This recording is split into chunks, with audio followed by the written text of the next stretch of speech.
안녕하세요. 소설 쓰는 조영주입니다. 오늘은 좋은 이 책에서 최근 출간한 앤솔로지 쓸데없이 까칠한 너의 이름은 북토크를 진행하게 되었는데요. 저를 비롯해 이진, 정은주, 차영민 작가님 함께 해주셨습니다. 작가님들 오늘 각기 오신 곳이 모두 다르죠. 저 같은 경우는 평택에서 왔는데 각기 어느 곳에서 오셨죠? 차영민 작가님이 가장 멀리서 오셨죠? 네, 일단 바다를 건넜습니다. 네, 바다를 건너고 이제 한라산의 기운과 태평양의 기운을 안고 제주에서 이렇게 날아왔습니다. 태평양이요? 태평양, 아니 그 남해가 태평양이니까 제주 바다가 멀리 가셨군요. 멀리 갔습니다. 그 폭풍을 뚫고 오신 건가요? 네, 맞습니다. 아니 제주는 굉장히 맑았었거든요. 근데 여기 김포 상공에 오니까 갑자기 굉장히 어두워져가지고 과연 내릴 수 있을까 이렇게 비행기가 좌우로 흔들리더라고요. 그래서 이렇게 회항을 하는 게 아닐까 걱정했지만은 잘 도착했습니다. 갑자기 궁금한 게 있는데요. 네. 그 제주도에서 서울에 자주 안 오시는 편이죠? 못 가죠. 비쌉니다. 항공료가 굉장히 비쌉니다. 지금 성수기예요. 그래서 비싸서 엄두를 못 내고 이번에 이제 핑계 삼아가지고 왔습니다. 네. 지금 가족과 함께 오셨죠, 이번에? 네, 저희 와이프랑 저희 딸 설이랑 같이 왔었는데요. 지금 여의도 어딘가에 있습니다. 제가 가장 궁금했던 건 뭐였냐면, 네. 서울에 와서 가장 먼저 먹은 음식. 가장 먼저 먹은 음식 호두 과자 먹었습니다. 호두 과자. 네. 왜 하필 호두 과자요? 숙소 옆에 있더라고요. 네, 저희 동네는 잘 없어요. 그래서 호두 과자를 굉장히 맛있게 먹었고 또 지인을 만나게 돼가지고 선물 세트로 드리니까 좋아하시더라고요. 제주에서 가져온 줄 알고 오해를 받았지만 아무 말 안 하고 맛있게 드십시오 이렇게 해서 잘 먹었습니다. 네. 그렇군요. 네, 제주도에서 오셔서 서울 호두 과자를 드신 차영민 작가님이었습니다. 자, 그럼 정은주 작가님도 멀리서 오셨죠? 오늘 오셨나요? 네, 오늘 새벽에 기차 타고 올라왔습니다. 네, 창원에서 왔지요. 창원에도 비가 많이 왔나요? 창원은 요즘 너무너무 맑은 날씨가 계속되고 있었는데요. 기차를 타고 서울 쪽으로 진입할 때 즈음부터 먹구름들이 살짝 보이기 시작하더니 서울역에 딱 내렸더니 후두둑 이렇게 제가 맑은 곳에서 비가 내리는 곳으로 기차를 타고 올라왔습니다. 제가 갑자기 궁금해졌는데 그런 분위기를 클래식 음악에 비유한다면 어떤 음악에 비유할 수 있을까요? 맑은 곳에서 있다가요. 클래식 음악에 비유해 본다면요. 너무 어려운 질문인데요. 너무 어렵나요? 가령 1악장 보통 교향악곡에서 1악장이 약간 밝고 이런 느낌 있는 작품들이 많은데요. 모두 다 그런 것은 아닙니다. 그리고 약간 어둡다는 표현보다는 느린 전형적인 형식인데 2악장이 좀 느린 게 있죠. 그래서 약간 저는 창원에서 1악장의 밝은 템포에서 2악장이 약간 느리고 뭔가 그런 날씨를 상상하게 되는 말이 꼬이네요. 그렇죠.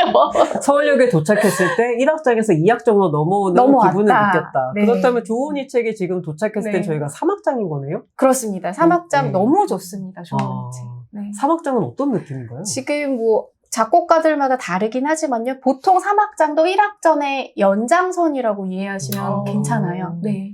밝고 경쾌한 것들이 다시 나타납니다. 네, 그럼 밝고 경쾌하게 이번엔 이진 작가님께 어디서 오셨죠? 저는 아주 평범하게 서울 건대입구 인근에서 택시 타고 왔습니다. 네.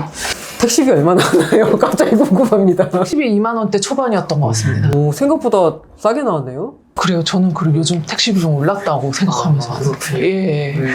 오늘 오시면서 가장 이야기하고 싶었던 거라던가 내가 자기소개를 한다면 이것만큼 해야겠다 그런 게 있다면 간단하게 말씀해 주시죠. 지금 딱히 그런 게 없었는데 지금 이 분위기를 타다 보니까 그런 거 없으면 안 될 것 같은 분위기가 돼버렸는데요.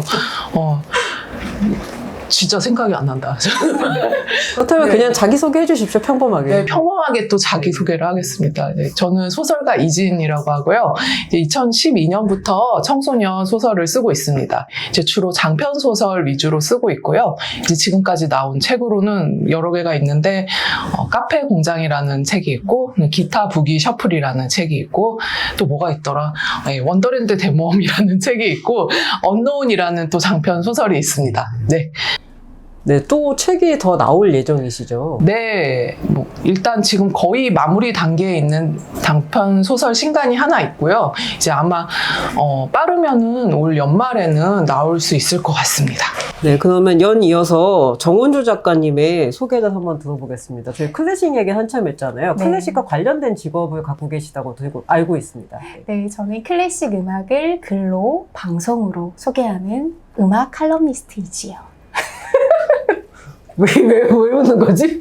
저 왜 웃었는지 사실 모르겠는데. 아니, 제가 평소에 사실 이렇게 막 분위기를 잡고 네. 이야기를 하지 않다가 지금 조명과 와주신 분들 앞에서 이렇게 좀 격식을 차리고자 얘기를 하려고 하다 보니 부자연스러워.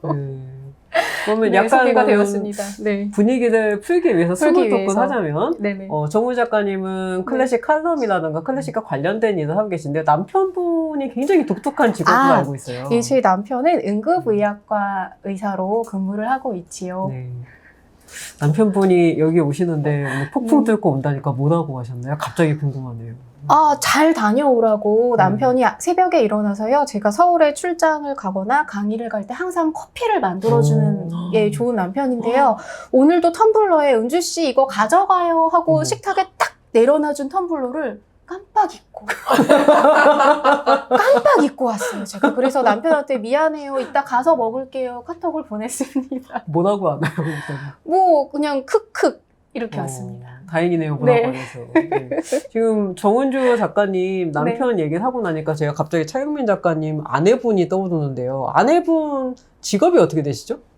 올해 초까지 방송 작가를 했었고요. 다른 방송국이긴 한데 한 5년 정도 하다가 지금 다른 거 또 배우고 있다고 해가지고 그 준비를 좀 하고 있습니다. 차영민 작가님도 방송 작가 네. 일을 하고 계시죠? 저도 작가님처럼 2012년에 처음 책을 내가지고 소설가 활동을 좀 시작을 했었는데 그 좀 게을러가지고 외도를 좀 많이 했습니다. 이렇게 다른 글쓰기를 좀 하고 또 공부를 좀 개인적으로 하고 있다가 그 자연스럽게 제 라디오와 인연이 된 거는 제주 MBC라는 곳에 고정 게스트로 처음 들어가게 됐어요. 그때 했던 코너 이름이 뮤직 인 더 북이라고 이런 책 속에 음악이 있는 걸 소개하는 거예요. 그러니까 도서관에 가가지고 노래 가사가 있는 책들은 다 뒤져가지고 매주 그렇게 한 2년 정도 했었거든요. 그러니까 그걸 하다 보니까 라디오가 굉장히 또 재밌는 매체구나 하는 중에 한번 그냥 막연하게 나도 라디오 작가면 굉장히 잘할 것 같은데 라는 생각이 들어서 마침 그때 제주교통방송이라는 곳이 개국을 하면서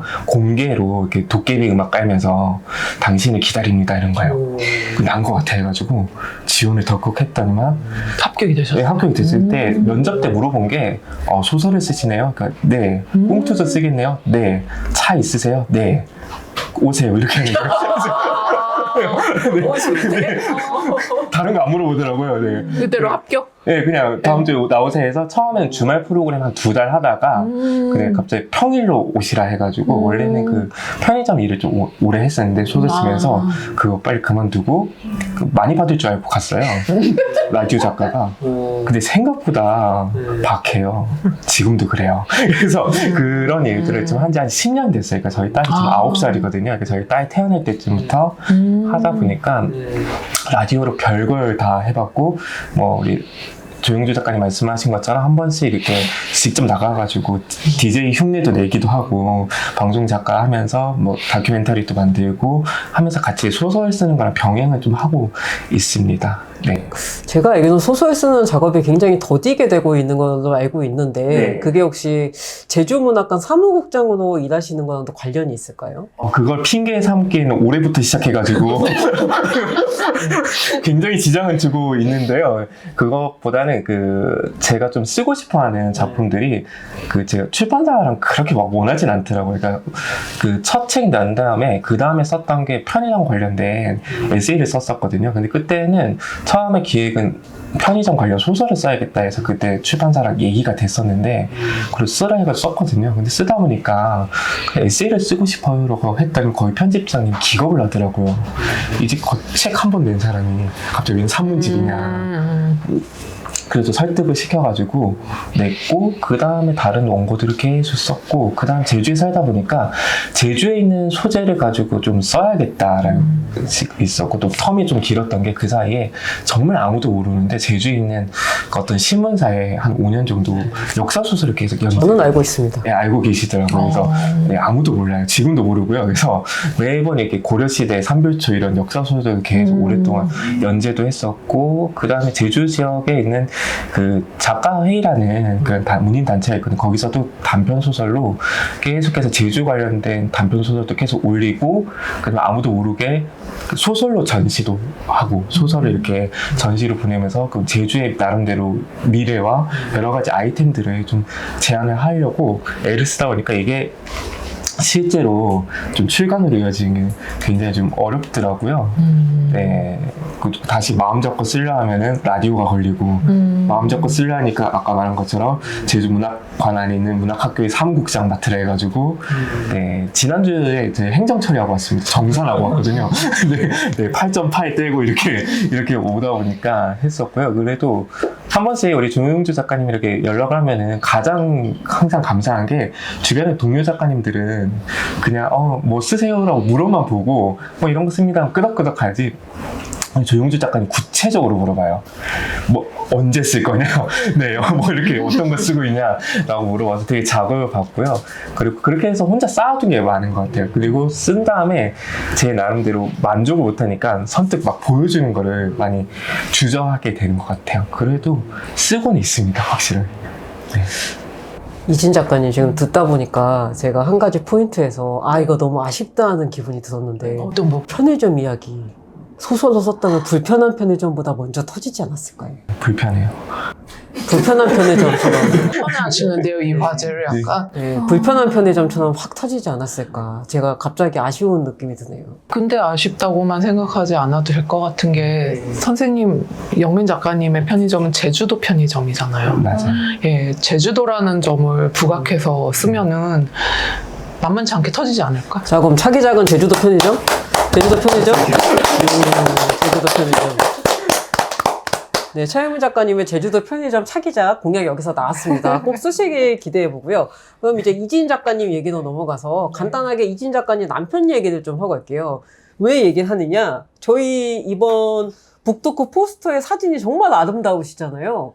그 사진을 찍어주신 분이 남편이십니다. 그래서 남편이 이 사진에 대해서 많은 얘기를 하셨다고 알고 있는데, 좀 일화를 들려주시죠. 네, 저기 있는 사진이 저만 좀 부자연스럽죠. 근데 신랑이 사진 작가라서 사진을 찍어줬는데, 남편이 뭐 긴 얘기를 한 거 아니고 그냥 짧게 건조하게 그냥 깎느라 힘들었다 그러더라고요.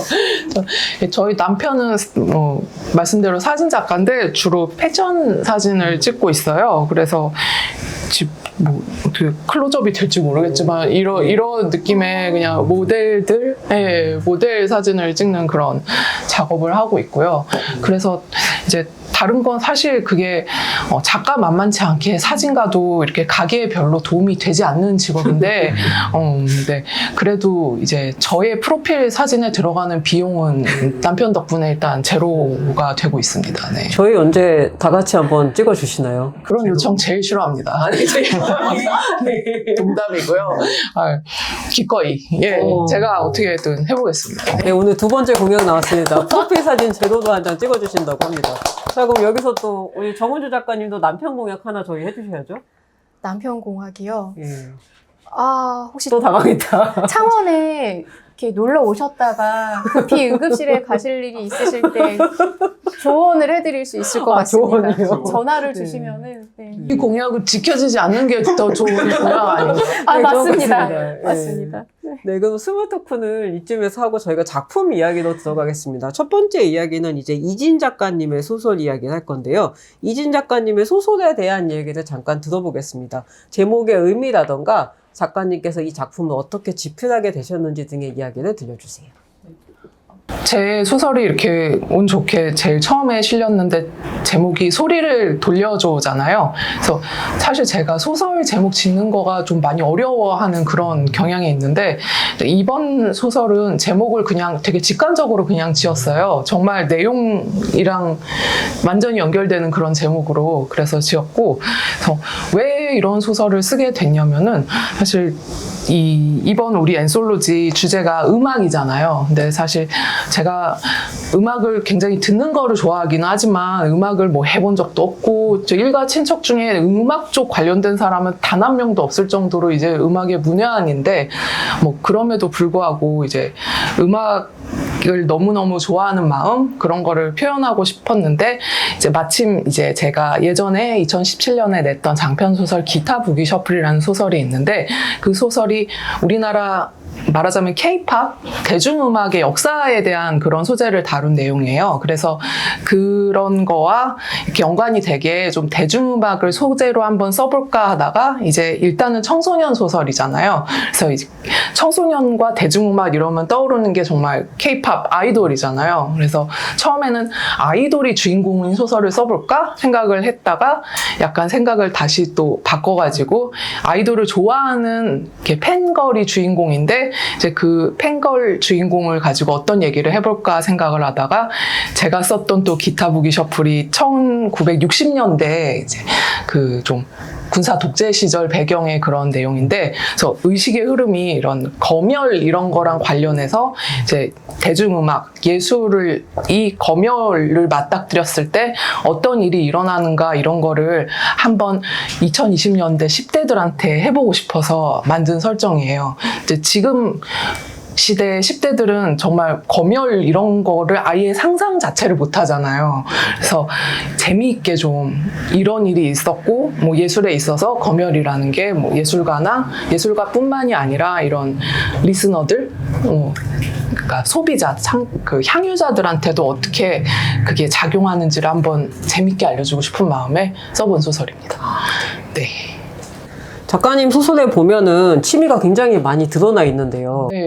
그런가요? 예. 네, 일본 원정 덕질을 하는 찐덕이라고 알고 있고, 예. 식덕으로 알고 있고, 근데 이 소설에서 보면 엠파이어를 덕질하는 주인공이 나오고, 네. 그리고 이런 덕질을 하다 금지를 당하는 그런 내용이잖아요. 그래서 제가 그런 생각이 들었습니다. 어떤 생각? 작가님도 이 주인공 규리처럼 네. 덕질하다가 네. 금지를 당했다거나 네. 아니 원전 덕질하다가 네. 그곳에서 일어난 다양한 사건 사고가 있지 않았을까? 네. 거에 대한 이야기 조금 들려주시죠.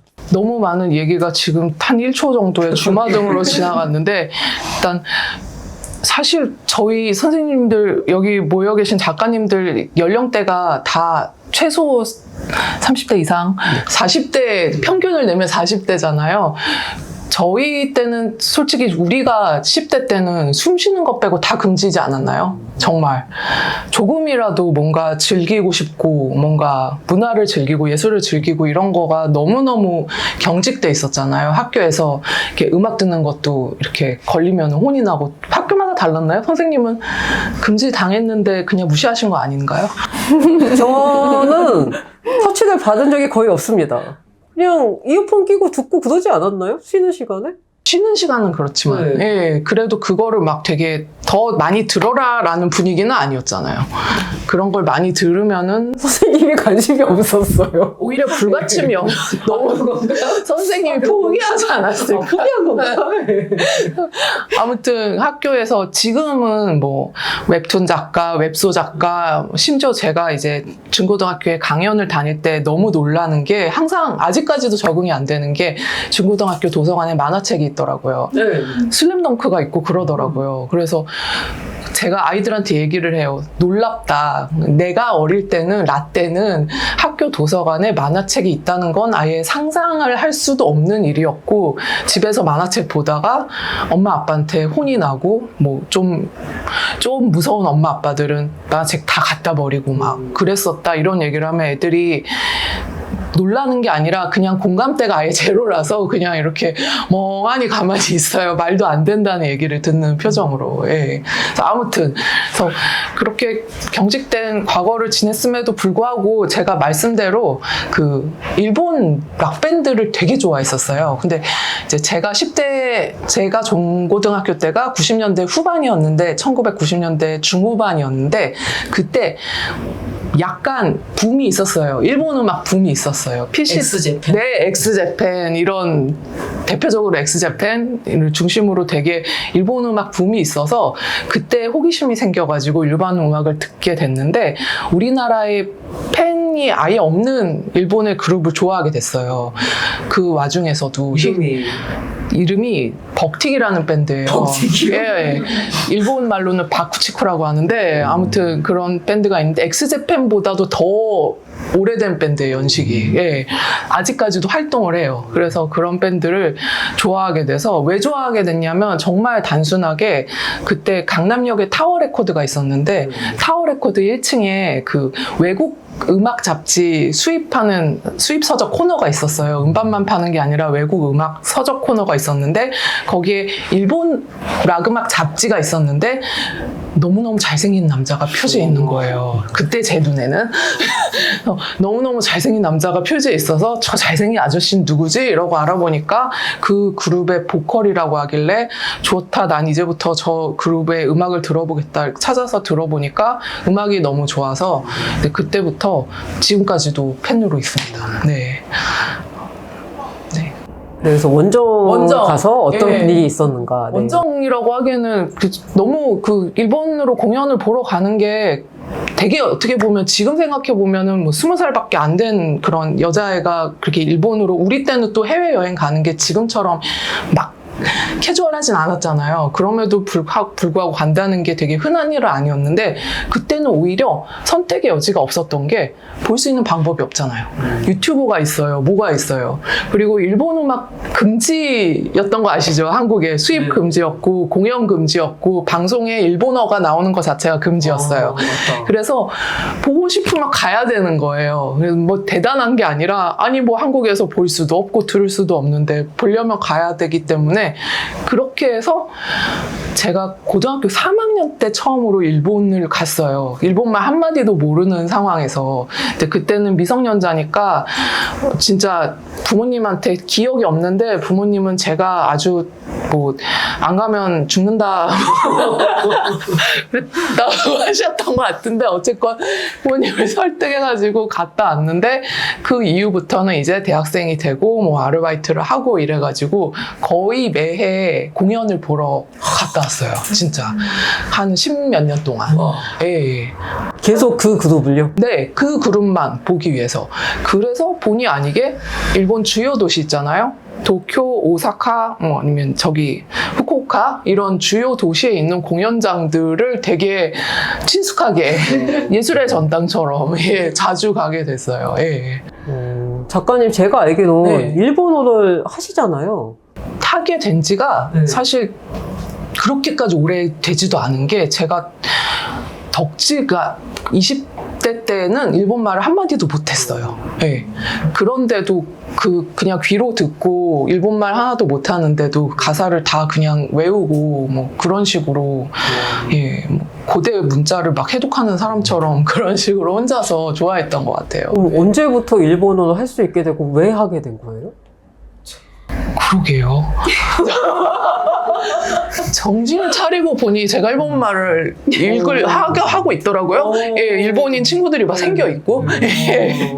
작가님 일본 말을 하게 된 후에 일본 친구들도 생기고 나서 이제 기타 부기 셔플 작품 얘기하셨잖아요. 그 작품이 제가 알기로는 일본에서 출간된 걸로 알고 있거든요. 맞습니다. 예. 그럼 이때는 이미 일본어를 잘 하고 그랬을 때인가요? 예.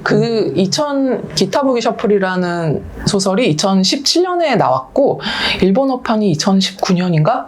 그때 나왔는데, 그때는 제가 일본 분들이랑 소통을 되게 하고 있는 그런 시점이었어요. 예. 와, 그럼 그 현지 반응을 일본어로 그냥 실시간으로 다 이렇게 들으실 수 있었나요? 예, 그때는, 그건 일본에 실린, 일본 신문 같은 데 실린 책 리뷰라던가 이런 건 다 읽을 수가 있고, 그걸 일본에서 제가 알게 된 기자분들, 이런 분들이 저한테 직접 전달해 주시고 그러셨었어요. 그러면 지금 갑자기 제가 든 생각인데, 바쿠치쿠? 네. 바쿠치쿠한테, 일본어로 지금 저희 유튜브가 일단은 올라오면은 해외에서도 볼 수 있잖아요? 바쿠치쿠에게 IC 때로 이런 메시지 한번 보내주시죠. 네. 진짜 지금 제가 찐팬이라는 걸 느낀 게 지금 갑자기 지금 아무 생각이 없었는데 그러라니까 갑자기 가슴이 떨리면서 아무 말도 못할 것 같고 너무 힘들어요, 선생님. 이 기회에 한번 하시죠. 네, 이런 식으로 박구 셰프한테 직접 메시지를 보내본 적이 없으실 것 같아서 이 기회에 한번 하시면 어떨까. 네, 내가 작가인데 이렇게 당신을 좋아한다. 몇십 년째. 마음속으로 좀 대본을 좀 써놨다가 조금 이따가 하면 안 될까요? 그럼 이따 저희가 끝날 때 다시 네, 한번 기회 예. 드릴까요? 네. 예, 그럼 끝날 때 다시 한번 기회 드리겠습니다. 그럼 마음 준비하실 동안, 저희가 이제 차영민 작가님께 마이크를 넘겨서 이진 작가님 작품을 보시면서 어떤 기분이 드셨을지. 왜냐면 차영민 작가님은 밴드 경험이 있으시죠? 그러니까 밴드 경험이 있으신 분이 보실 때 이 작품을 볼 때 어떤 기분 드셨을지 살짝 얘기해 주시면 어떨까? 뭐 밴드 경험이 없더라도 이 작품 읽었을 때 설정 자체가 음악이 좀 통제되고 그런 설정이 되게 재밌었거든요. 음악뿐만 아니라 중간에 어떤 약간 정제되지 않은 감탄사 같은 표현조차도 했다고 벌점을 매기고 그런 것들이 좀 인상 깊었고요.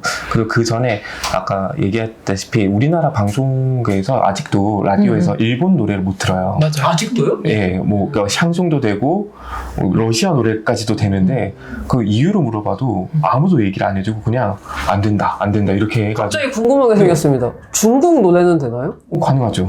가능하죠. 참, 예, 다 돼. 중미어군 노래도 되고 그러니까 제3세계 언어까지 노래도 되는데 유독 일본 노래만 맞아요. 조금 안 틀어져요. 계속 막고 있거든요. 그래서 그런 것들을 봤을 때 전체적으로 어떤 작품을 읽었을 때 아무래도 작가님이 굉장히 음악을 좀 좋아하는구나.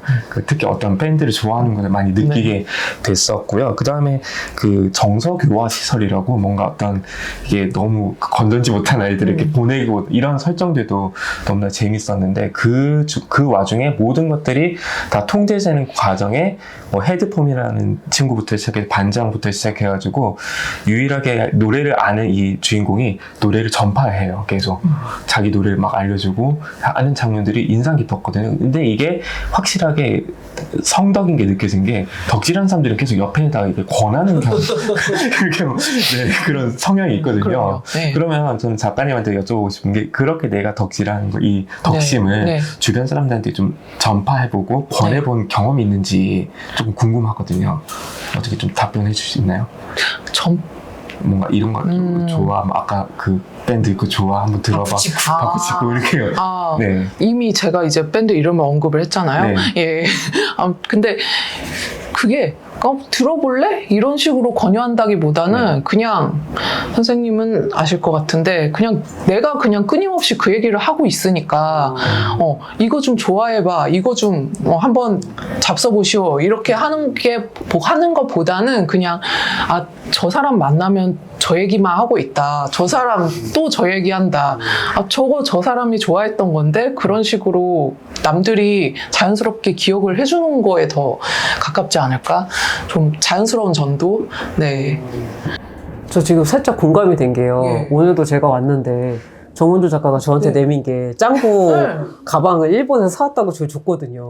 제가 하도 짱구 얘기를 많이 하니까 주변에서 알아서들 짱구를 사다 주더라고요. 그러니까 이런 느낌으로 말씀하신 게 아닐까 하는 생각이 갑자기 들었습니다. 네. 작가님 여기께서 조영주 작가님께서 이진 작가 짱구 좀 하나 사주시게 이러지 않는다고요. 짱구 좀 봐라. 한 번도 저한테 짱구의 뭐뭐가 좋다, 짱구를 봐라라고 하신 적이 없어요. 단 한 번도 그러신 적이 없어요. 짱구의 뭐뭐가 좋다고 안 하는 것도 조금 웃긴 것 같은데요. 그러니까 그런 식으로 이렇게 약간 교조적으로 이렇게 권유하는 것보다는 자연스럽게 쟤는 입만 열면은 짱구 얘기를 하고 있구나. 예를 들어서 저 사람은 일본에 있는 밴드를 좋아하는구나. 이런 이미지를 남들에게 이렇게 스며들게 하는 게 소위 말하자면 덕후가 아닌지. 네. 되게 자연스럽게 좀 전파하는 네. 그런 것 같고, 그럼 나름대로 이렇게 덕질을 할 때 원칙이라든지 뭔가 그런 게 있나요? 계속 보니까 꾸준하게 찾아가고 꾸준하게 말하고 그러면서 이게 이미지를 연상하게 하는 느낌이 들거든요. 근데 저는 그 제 주변에 어떤, 지금은 연락을 안 하는데요, 되게 굉장히 덕질을 많이 하신 분인데 콘서트 할 때만 되면 예매를 좀 도와달라고 결국은 그러면은 손절을 했거든요. 나는 그거를 좋아하지 않는데. 아, 저런. 네. 네. 네, 그래서요. 조금 궁금했어요. 그러니까 이런 덕질을 하시는 분들마다 좀 성향이 좀 다른 것 같더라고요. 네. 그분 되게 나름 간절하셨을 수도 있는데. 네, 너무 간절해서 저도 그 간절함에 아. 새벽까지 막 눌렀었거든요. 아. 되게 좋은 자리도 네. 잡아줬어요. 네. 그리고 뭘 주긴 하는데 네. 그러니까 소위 뭔가 내가 지금 뭘 하고 있지? 이런 느낌, 이런 느낌이 들었었거든요. 아, 저런. 네. 예. 네. 그래서 네. 조금 얘기를 해주시면 좋을 것 같아요. 아, 네. 저는 결코 남에게 콘서트 티켓 발권을 요구한 적은 없습니다. 예. 양심적인 양심적인 덕후. 네. 이야기가 길어질 줄 알고 기다렸는데 여기서 끝난 건가요? 또 얘기가 그 원정을 해외로 예, 밴드 공연을 보러 갔을 때 있었던 에피소드, 다양한 에피소드들이 있는데 그게 제가 이제 20대 때 일이라서 많이 잊어버리긴 했는데 그냥 하나 기억나는 게 한 번은 제가 피치 못하게 암표를 사야 됐던 적이 있어요. 일본에는 아직도 일본이 좀 아날로그적인 나라잖아요. 암표 상 아저씨들이 공연장 주변에 이렇게 숨어 있어요. 대놓고는 못 팔고 이렇게 골목길이나 이렇게 구석진 데 이렇게 숨어 있는데 제가 암표상 아저씨한테 가가지고 이제 짧은 일본어로 달라고 이제 표를 이렇게 사는데 제가 흥정을 시도했어요. 조금 깎아달라고. 그러니까 그 암표 아저씨가 황당해 하더라고요. 딱 봐도 외국 여자가 암표 사면서 깎아달라고 하니까 안 된다고 해가지고 뭐 흥정에는 실패했던 그런 기억이 있습니다. 구매는 하신 거죠, 그래도? 당연하죠. 아. 네. 얼마였나요? 갑자기 그 원래 콘서트 가격이랑 암표 가격 차이가 어느 정도인지 궁금해서. 그게 지금 생각해보면 저도 참 오죽했던 게 암표를 오히려 더 싸게 팔았어요. 예. 암표라고 하면 우리는 되게 훨씬 더 비쌀 거라고 생각을 하잖아요. 저도 그렇게 생각을 했는데, 그러니까 그 공연이 좀 지방 소도시 공연이었어요. 그래서 자리가 좀 남았나 봐요. 그래가지고 암표를 오히려 그 정가보다 조금 더 싸게 팔았었어요. 근데 그거를 조금 더 싸게 해줄 수 없냐고 그러니까 이제 이 아저씨가 이러면서 안 돼 이런 느낌으로 그랬던 기억이 납니다. 갑자기 또 하나 궁금한 게 생겼습니다. 예. 그 바쿠치쿠가 원래는 다 매진되는 밴드인데 그때만 그런 거예요? 대체적으로 이제 일본은 그 밴드들이건 뭐 재즈 밴드건 락 밴드건 밴드들이 수명이 되게 길어요. 그래서 뭐 남들은 전혀 모르는데 뭐 골수 팬들이 있어가지고 굉장히 막 최소 20년도 아니고 30년, 40년씩 그렇게 활동들을 하는데, 근데 아무래도 일본이 나라가 되게 크잖아요. 그리고 도시가 엄청 많으니까 모든 도시들이 매진이 되지는 않는 것 같더라고요. 그래서 저도 좀 의외였는데, 왜냐하면 제가 공연을 갈 때마다 자리가 비어있지가 않았거든요. 그럼에도 불구하고 표가 약간씩 남긴 하나 보더라고요. 예. 아무튼 잘 봤습니다. 네. 네, 굉장히 신기하네요. 네. 네, 그럼 이제 정은주 작가님께 마이크를 넘겨서 정은주 작가님, 이진 작가님 단편 소리를 들려줘서 가장 인상 깊었던 부분이 있다면 낭독 부탁드립니다. 그리고 관련된 얘기도 들려주세요. 네, 제가 우선 이진 작가님을 뵙기 전에 기타 부기 셔플을 정말 열심히 읽고 왔어요. 그래서 그런지 몰라도 이 소리를 찾아서 읽을 때 듣는다는 인상이 있었어요. 작가님이 젊은 시절에 정말 좋아하시던 것이 바쿠치쿠 죄송합니다. 바쿠치쿠 밴드를 사랑하시면서 보내셨던 그 시간들이 작품을 쓰시면서 그 안에 이거를 읽는 독자로 하여금 이거 소설인데 약간 들려 이런 느낌을 저는 정말 많이 받았거든요. 그리고 제가 정말 소개해드리고 싶은, 제가 감동받았던 부분으로 소개해드리고 싶은 부분도 일단 먼저 낭독을 해볼까요? 와, 그래. 네. 박수 한번 치고 가죠. 네. 근데 좀 길게 읽어도 괜찮으실까요? 괜찮습니다. 네. 엄마는 나 초등학교 때 돌아가셨어. 그렇구나. 초등학교 때는 엄마가 생각날 때마다 그 자장가라는 게 머릿속에 먼저 떠오르더라. 떠올리기만 했어? 따라 부르진 않았고 헤드폰은 황당하다는 듯 나를 보며 말했다. 너는 진짜 겁이 없구나. 그런가? 나는 그냥 다들 죽은 듯이 조용하기만 한 게 너무 참기 힘들어. 그뿐이야. 나도 너처럼 겁이 없었으면 엄마 소리를 따라했을지도 모르겠다. 아무튼 엄마 소리를 떠올리는 동안에는 엄마가 살아서 나랑 같이 있는 것 같았으니까. 이 부분과요. 잠시만요. 그리고 또 있습니다. 여기. 침묵이 쇠사슬처럼 가슴을 짓눌렀다. 노래에는 그런 힘이 있다.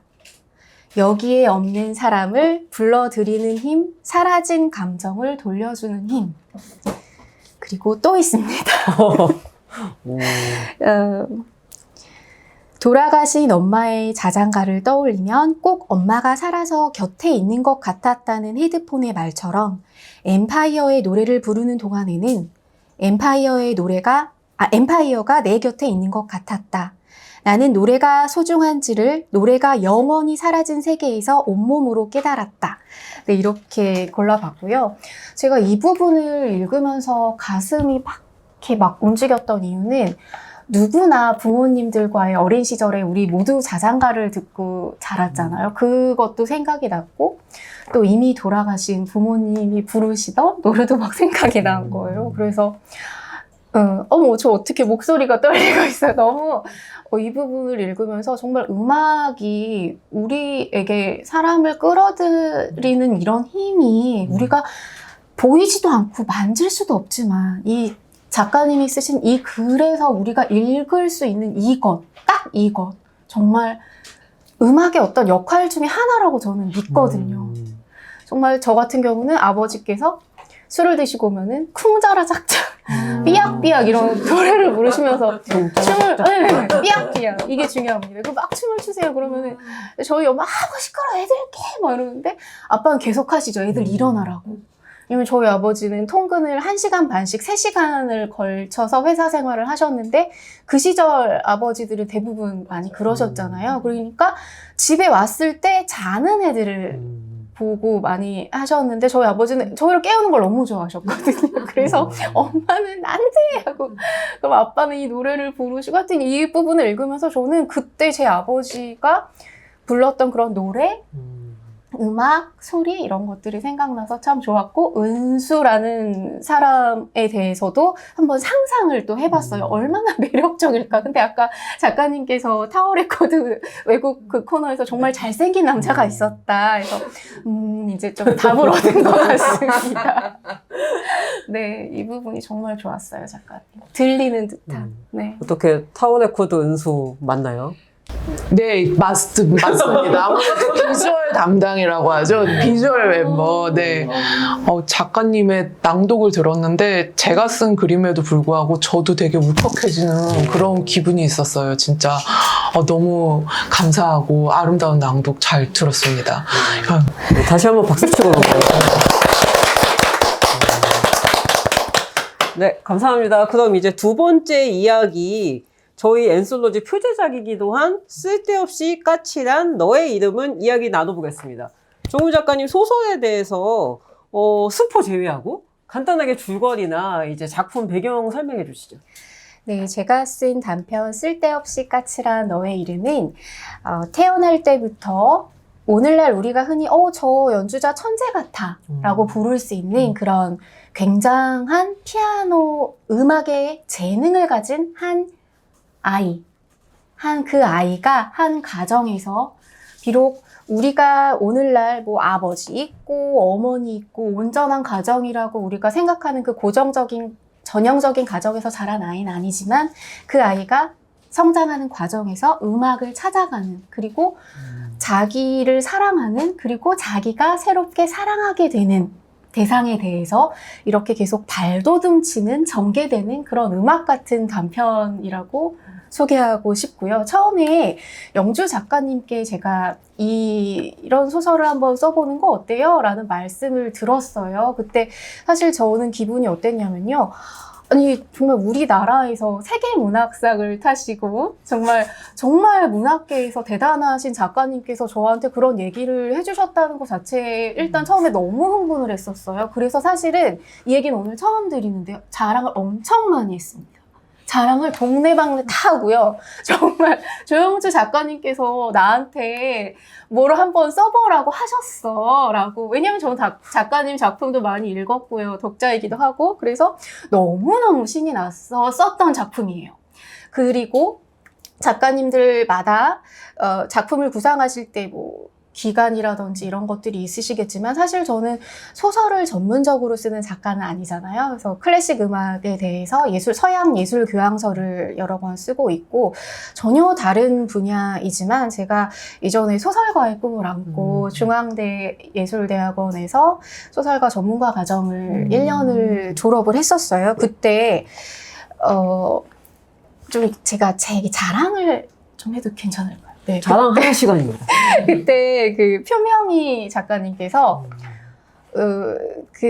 저희 습작을 수강생들의 이렇게 읽어보시고 나서 하시는 말씀이 굉장히 무서우셨어요. 재미없어요. 뭐 이렇게 하시는데 유독 제가 쓴 습작은 운주는 계속 써봐요. 이 얘기를 제가 들었던 기억이 있었거든요. 근데 그 이후로 두 번째로 영주 작가님이 계속 써봐요라고 하신 건 아니지만 그래도 써봐요라고 하셔서 너무 좋았고 그래서 그때 정말 많은 과제를 했었어요. 책도 정말 많이 읽어야 됐고 문학 숙제가 정말 많았거든요. 중앙대 과정이. 그래서 그때를 막 떠올리면서 이렇게 쓰면 돼. 주인공은 세상에서 제일 불쌍한 아이를 한 명 그려내고 뭐 이런 거 있잖아요. 해보다가 정말 한두 시간 안에 이 쓸데없이 까칠한 너의 이름이라는 이 그림을 정말 그렸어요. 그리고 연습장에 팍 적었어요. 그리고 이거는 단편용이 아닌 것 같은 거예요. 저는 이거를 계속해서 정말 한 악장처럼 4악장 교향곡처럼 계속 이렇게 쓰고 싶었는데 그렇게는 하지 못했지만 하여튼 이 쓸데없이 까칠한 너의 이름은 제가 그렸던 그 4악장 교향곡 중에 1악장 정도라고 생각하시면 좋을 것 같고요. 실제로 저는 선화예중예고에서 피아노를 전공을 했어요. 그래서 그 시절 제가 다니던 학교의 분위기, 친구들의 이야기, 그리고 뭐 어머니들의 이야기, 선생님들의 이야기, 우리들의 꿈 이런 것과 더불어 예술을 공부하는 중학생들, 고등학생들이 누구나 한 번쯤 할 수 있는 그런 고민들도 많이 생각을 했었고요. 그리고 예중, 예고 학생들이 가장 시간을 많이 보내는 곳은 미술하는 친구들은 화실일 거고요. 무용하는 친구들은 연습실일 거고요. 무용, 발레를 할 수 있는 저희는 악기, 또 피아노가 있는 작은 연습실에서 시간을 제일 많이 보내곤 하는데요.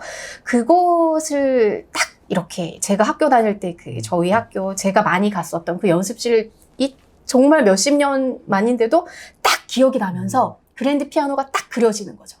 그러면서 여기에서 이 이야기가 되겠구나. 이런 생각을 하면서 썼고요. 그리고 정말 영주 작가님께 이런 얘기를 들어서 제가 동네방네 소문을 냈다고 말씀드렸지만 그 시기에 창원에서 안타까운 사고가 하나 있었어요. 어린이가 혼자서 학원을 왔다가 집에 가는 길에 트럭에 치여서 세상을 떠났는데 저도 아이를 키우지만 너무너무 슬픈 일이었죠. 왜냐면은 제 남편이 에게도 들은 이야기지만 정말 그 아이의 키가 150cm만 됐어도 운전자님이 보실 수 있었다 이렇게 얘기를 들었거든요. 그러니까 너무 키가 작은 그 작은 아이가 죄송해요. 그 죽은 걸 보고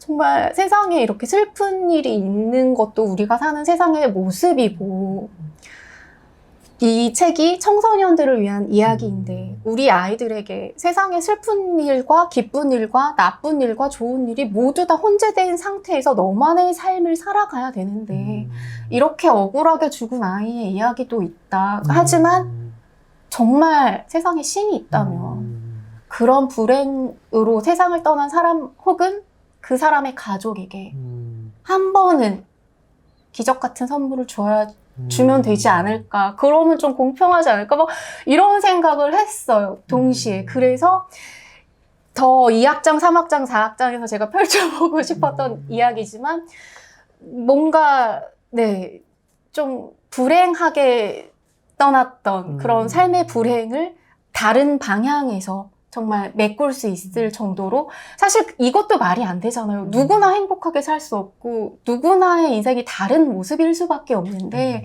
그냥 저는 그때 그랬어요. 이 작품을 그릴 때 그냥 그 아이가 죽은 게 너무 슬펐어요. 걔는 왜 그 아이는 키가 작다는 이유로 사고를 당한 건데 그런 것들을 좀 한번 보여주고 싶었고요. 네. 죄송해요. 제가 너무 말을 하다 보니까 또 감정이 욱해가지고 그런 이야기가 담으려고 노력을 해봤습니다. 저는 사실 2학장, 네. 3학장, 4학장까지 적으려고 했다는 얘기는 지금 처음 들었는데요. 네. 그렇다면 이 원고를 다 쓰면 가장 먼저 어디에 보여준다? 작가님? 아니, 아니, 대표님! 그렇지! 한선수 대표님의 가장 먼저 박수! 자, 원고는 꼭 적어서 보여드리는 겁니다. 네. 네, 이렇게 또 차기작을 하나 지금 공약을 남발했고요. 네. 그럼 연이어서 분위기를 살짝 바꿔서 그 남편분이 네. 150cm가 안 되는 아이의 비극을 들려주시기도 했는데 네. 실제 소설에서 은근의학과 얘기가 좀 나오기도 합니다. 네, 그렇습니다. 그 주인공의 엄마가 네. 은근의학과를 1년 정도 했었다. 이런 네. 얘기가 나오는데요. 실제 네. 남편이 이런 이야기를 네. 적을 때 도움이 되셨는지 좀 궁금합니다. 제가 구체적으로 남편한테 취재를 요청을 할 수는 없었어요. 왜냐면은 제 남편은 다른 분들은 어떤지 모르겠지만 일 얘기하는 거를 정말 싫어합니다. 그런 성향을 갖고 있어서요. 그냥 하지만 자기가 그냥 스스로 하는 그런 이야기들을 좀 주워 들은 것들을 해가지고 사실은 좀 편집이 됐는데요. 그 소설 첫 시작은 응급실에서의 상황을 제가 그렸었어요. 그런데 중간 수정 단계에서 빼는 것이 좋겠다라고 제가 판단을 해가지고 뺐는데요. 네, 남편에게 그러니까 귀동냥을 얻어 들었던 그런 응급실의 이야기들도 실어 보려고 했고요. 또, 네, 그렇습니다. 네. 오, 그렇군요. 그 원래 네. 장면이 어땠는지 좀 궁금해집니다. 혹시 조금 들려주실 수 있을까요?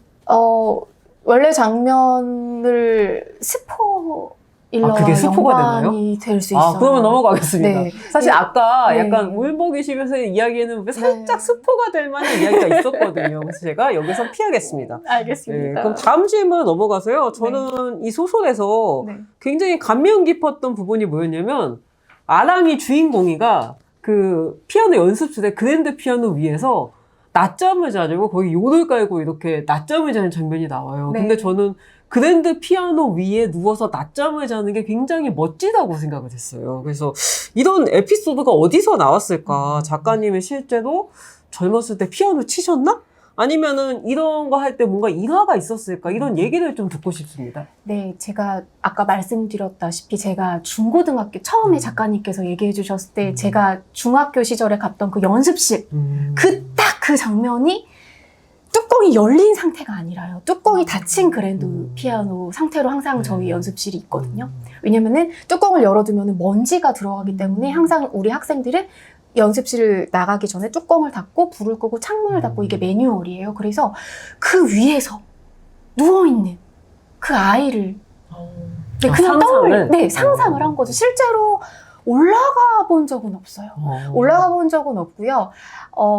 대신에 뭐 떡볶이나 뭐 순대나 이런 것들을 친구들이랑 뭐 누구 연습실에 모여 해가지고 뚜껑을 닫고 그 위에서 이제 먹기도 하고 이제 그러면은 만약에 선생님께서 보시면 큰일 나는데요. 죄송합니다. 다들 그렇게 좀 간식도 먹고 연습실에서 배가 엄청 고프거든요. 네. 네, 제가 지금 네. 떡볶이 얘기에 살짝 당황했는데, 제가 궁금했던 거는 뭐였냐면요. 네. 이게 그랜드 피아노가 네. 사람 무게를 견딜 수 있나였거든요. 네. 그래서 그게 좀 궁금했어요. 견딜 수 있을 거예요. 세 개의 네. 다리가 굉장히 일단 건반과 피아노 자체의 무게도 엄청 나기 때문에요. 네, 당연히 뭐 아이 2명 정도는 거뜬하지 않아요. 2명인데요. 네, 2명 정도도 괜찮을 것 같습니다. 100kg. 네, 괜찮을 것 같습니다. 그렇군요. 네, 굉장히 네. 견고하고 튼튼한 물건입니다. 그랜드 피아노. 업라이트 피아노 우리가 많이 네. 보는 그거는 안 되지만요. 네, 그리고 또 이 소설을 쓰면서 저는 정말 너무 좋고 재미있었어요. 예전 제가 학교 다닐 때로 돌아간 기분도 많이 들었고요. 네. 안 그래도 관련해서 제가 궁금했던 게 네, 지금 이 소설에 주남 저수지 돌판 짜장이랑 네. 후문 밀면 이런 게 나와요. 네, 그래서 네. 제가 보면서 무슨 생각이 드냐면 네. 창원에 실제 사신인데 네. 네. 실제 있는 음식점인가? 이게 너무 궁금했어요. 저는 그럼 우리도 갈 수 있나? 이런 좀 주소지 공개 좀 실제 있으면. 네, 우선 돌판 주남저수지 돌판 짜장집은 현재는 없습니다. 하지만 그 식당이 창원 시내에서 운영을 하고 있습니다. 어? 주남저수지 근처에서 운영을 하시다가 창원 시내로 매장을 옮기셨더라고요. 네, 이전을 하셨어요. 근데 그 주남저수지라는 곳은 정말 정말 아름다운 우리나라에서도 철새 도래지예요. 그래서 저는 남편 직장 때문에 소설 속 이야기처럼 내 직장 때문에 저희도 서울에서 창원에 내려와서 살면서 만났던 풍경 중에 정말 손에 꼽을 정도로 아름다운 곳이고요. 또 후문 밀면은 저는 경상도라는 곳에 처음 와봤어요. 정말. 창원에 내려오면서 경상도라는 곳에 처음 왔고 밀면이라는 음식을 처음 먹었는데요. 너무 맛있습니다. 밀면은 경상도에 와서 드셔야 합니다. 제가 서울에서도 밀면을 먹어봤지만 아닙니다. 경상도, 특히 부산, 창원 이런 지역에서 드셔보시면요. 정말 그 특유의 맛이 있고요. 아마 경상도 분들은 아실 거예요. 이 밀면은 여기에서만 먹어야 된다는 거를 아실 거고요. 그래서 아랑이라는 그 주인공도 사실 제가 창원에 살면서 경상도 여행을 하다가요. 밀양이라는 곳에 놀러 갔는데 밀양에서 우리가 아는 밀양아리랑이라는 설화 내용을 살펴보다가 그 설화의 여주인공이 아랑이에요. 그래가지고 제가 아랑이라는 이름을 또 밀양에서 따왔고 또 주남저수지는 제가 창원 생활에서 정말 아름다운 곳으로 마음속에 항상 생각하는 곳이기 때문에 넣어봤고요. 네, 그리고 밀면은 제가 정말 좋아하게 된 경상도의 음식이어서 한번 넣어봤고요. 네. 냉면이랑 똑같이 생겼습니다. 처음 보는 경상도 이외 지역 분들은 그렇게 생각하실 수 있어요. 똑같이 냉면 그릇에 냉면이랑 똑같이 생긴 게 나왔는데 이게 밀면인 거예요. 네, 정말 맛있습니다. 먹어봤는데요. 전 그렇게까지 맛있지 않았거든요. 맛있는 약간 당황스러워. 아니 맛있는 집에 가셔야 합니다. 굉장히 유명한 집을 제가 가봤는데 네. 제가 모시고 가겠습니다. 이게 그래야 될 것 같아요. 제가 지금 아무리 생각해도 좀 공감이 안 가서. 아닙니다. 네. 어떠신가요? 밀면. 부산에 가면 꼭 가야밀면 먹어야 되거든요. 가야밀면 갔었는데 내가. 아마 맛이 없는 데일 수도 있어요. 근데 그 제주에도 그런 밀면을 표방한 곳들이 있는데 부산 맛이 안 나요. 그러니까 반드시 부산, 창원 이렇게 경상도 지방에서 맛있는 곳으로 그 지역 주민이 추천하는 곳으로 가셔야 됩니다. 제가 돼지국밥 맛은 아는데 밀면은 정말 모르겠군요. 네, 돼지국밥도 그 집집마다 좀 다르거든요. 그래서 그것도 참고해서 맛있는 데를 가시길 바랍니다.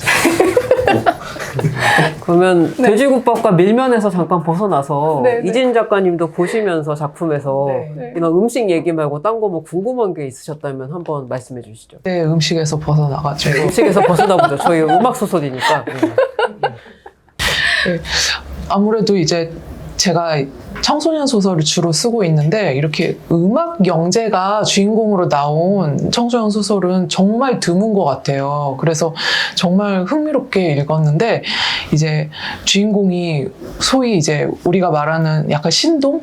예, 그런 느낌의 어린 나이에 음악 영재잖아요. 네. 그래서 굉장히 흥미롭게 읽으면서 이제 보통 이제 저 같은 이제 클래식 문외한의 입장에서는 음악 신동, 클래식 음악의 영재 이러면은 부모님, 특히 엄마가 타이거맘이라고 하죠. 진짜 무섭게 가르치고 약간 그런 고정관념이 있어요. 이제 실제로 제가 이제 중학교 때도 이제 학교에 한두 명씩은 그런 음악을 목표로 하는 친구들이 있는데 들려오는 전설들이 엄마가 방에 피아노 있는 방에 애를 넣고 밖에서 문을 잠궈서 8시간 동안 못 나오겠다, 밥도 안 넣어주고 피아노만 치게 했다, 막 그런 막 무서운 막 일화들이 막 떠올랐는데, 여기 선생님이 쓰신 단편의 주인공 엄마랑 딸은 이제 엄마가 전혀 타이거맘의 이미지와 완전히 오히려 정반대 친구 같은 엄마, 이제 어떻게 보면은 약간 엄마랑 딸이 뒤바뀐 거 아닌가 이런 면이 보일 정도로 엄마가 약간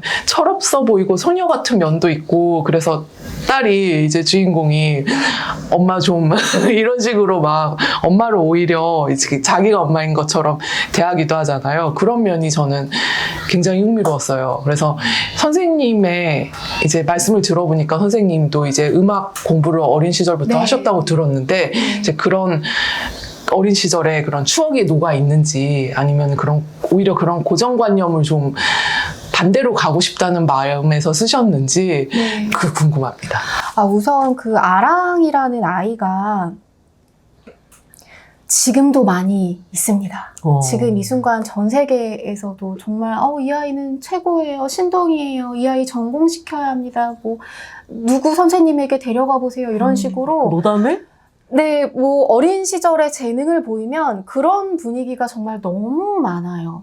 그런데 저는 그런 분위기에 대해서 조금 좋지 않은 좀 시선을 갖고 있는 거는 맞거든요. 네. 왜냐면은 그렇게 너무 어린 시절에 재능을 칭찬받고 주변에서 너는 천재야, 이런 아이에게 그것이 약이 될지 독이 될지, 사실 이런 표현은 좀 그렇지만 통계적으로 볼 때 어린 시절에 그 많던 영재들은 지금 어디에 있을까, 그런 것도 저는 좀 예술을 공부하는 입장에서 좀 생각해 봐야 할 문제라고 생각을 했고요. 그래서 오히려 더 부모님들, 특히 할아버지와 아랑의 엄마가 좀 그리고 아랑의 선생님까지, 사실은 선생님들이 정말 권유를 하는 경우가 많거든요. 이 아이는 영재 코스로 교육을 받으셔야 합니다.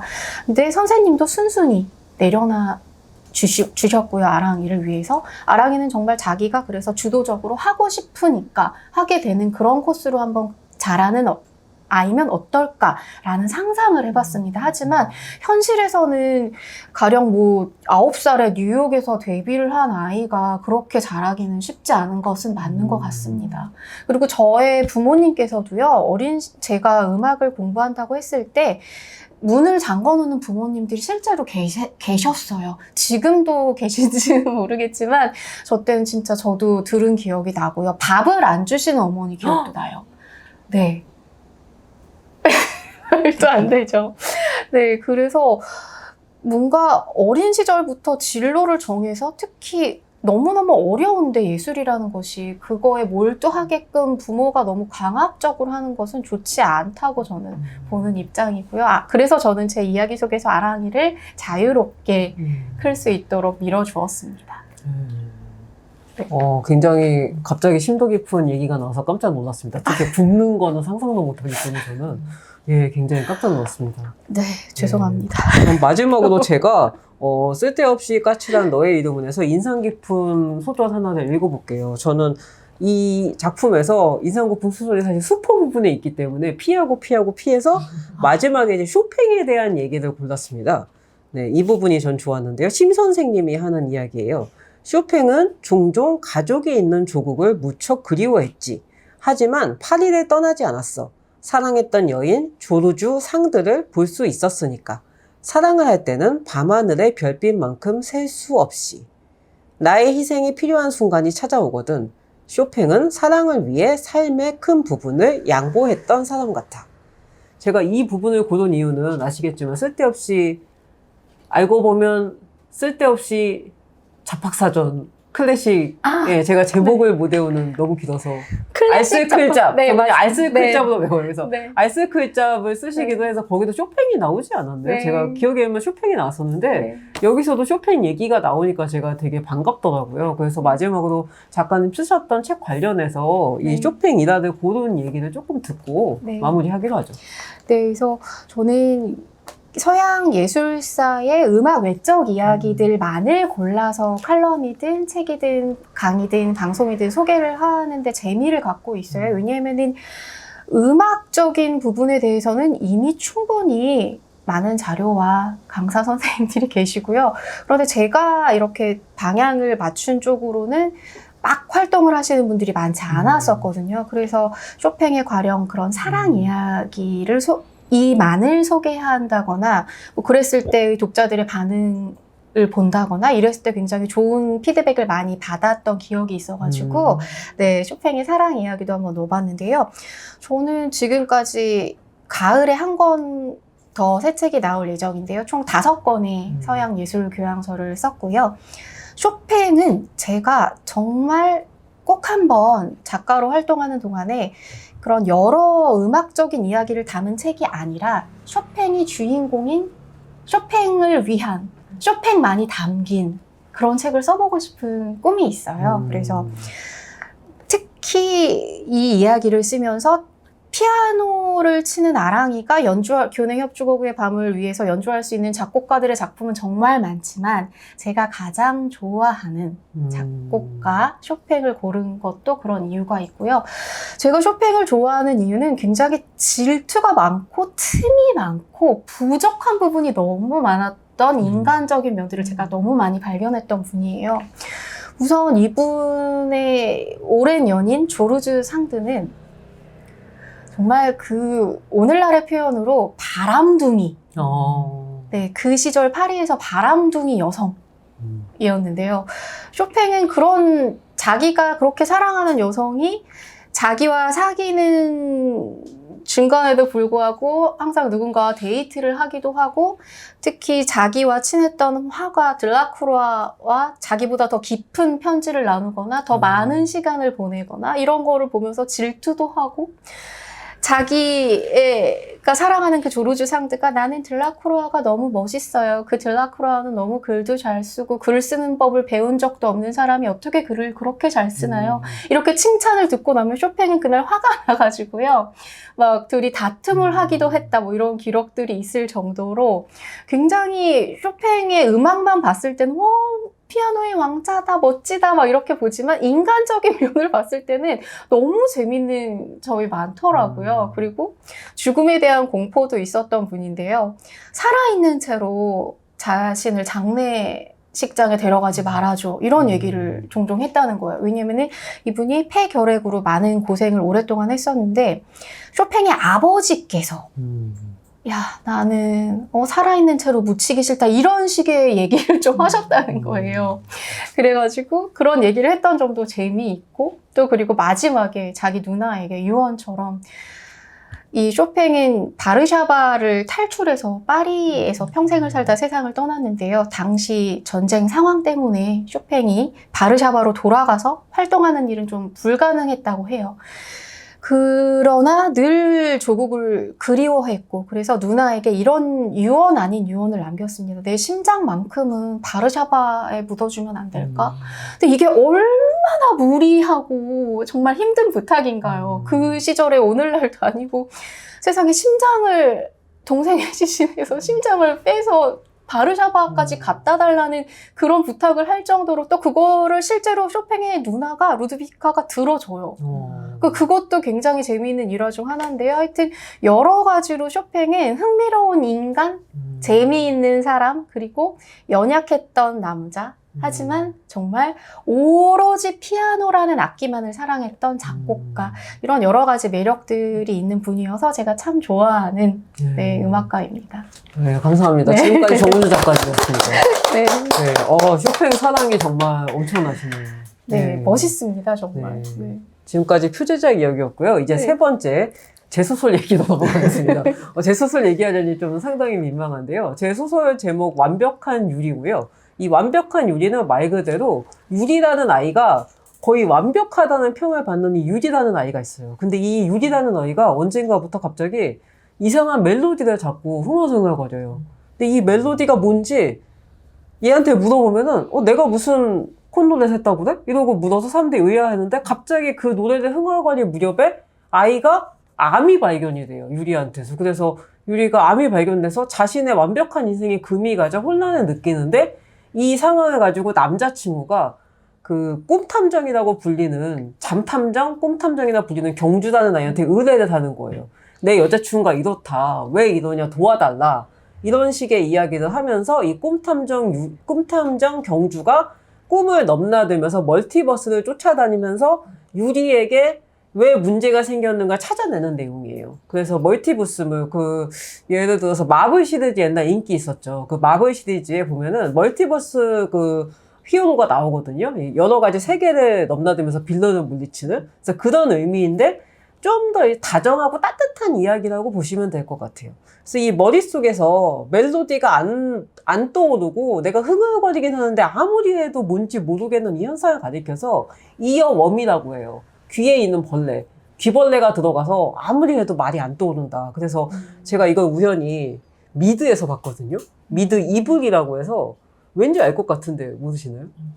미드 이북이라고 해서 어떤 골칫덩이 3명이서 계속 쫓아다닐 때마다 기이한 악마와 관련된 일들이 터지는 거예요. 근데 어느 날 기숙학교에서 애들이 계속 똑같은 노래를 반복하는데 멈추지 못해요.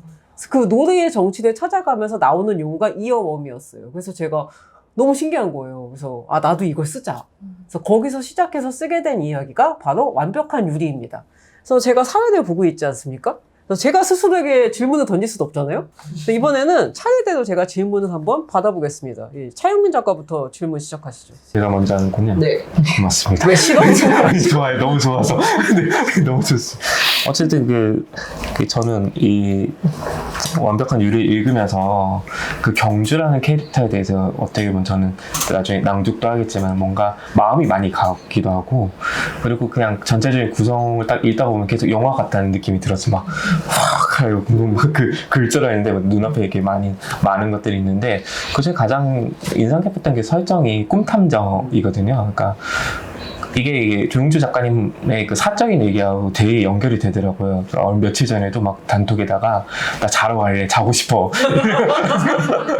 이런 얘기들을 많이 듣다 보니까 실제로 뭐 저도 잠 좋아하지만은 우리 작가님도 잠을 좋아하는지 플러스 그러니까 실제로 이렇게 주무시면서 꿈을 좀 꾸는 편인지 그런 꿈들이 현재 이게 깨고 나면서는 기억은 잘 안 나거든요. 이런 것들이 좀 선명하게 떠오르는 편인지 조금 뭔가 계속 경주랑 뭔가 겹쳐서 그런 느낌이 확 들어서요. 거기에 대해서 좀 답변을 해줄 수 있을까요? 네. 사실대로 말씀드리자면은 네. 저는 불면증이 있어요. 그래서 잠을 잘 못 자서 이런 행사가 있는 날 전날에 꼭 약을 먹고 잡니다.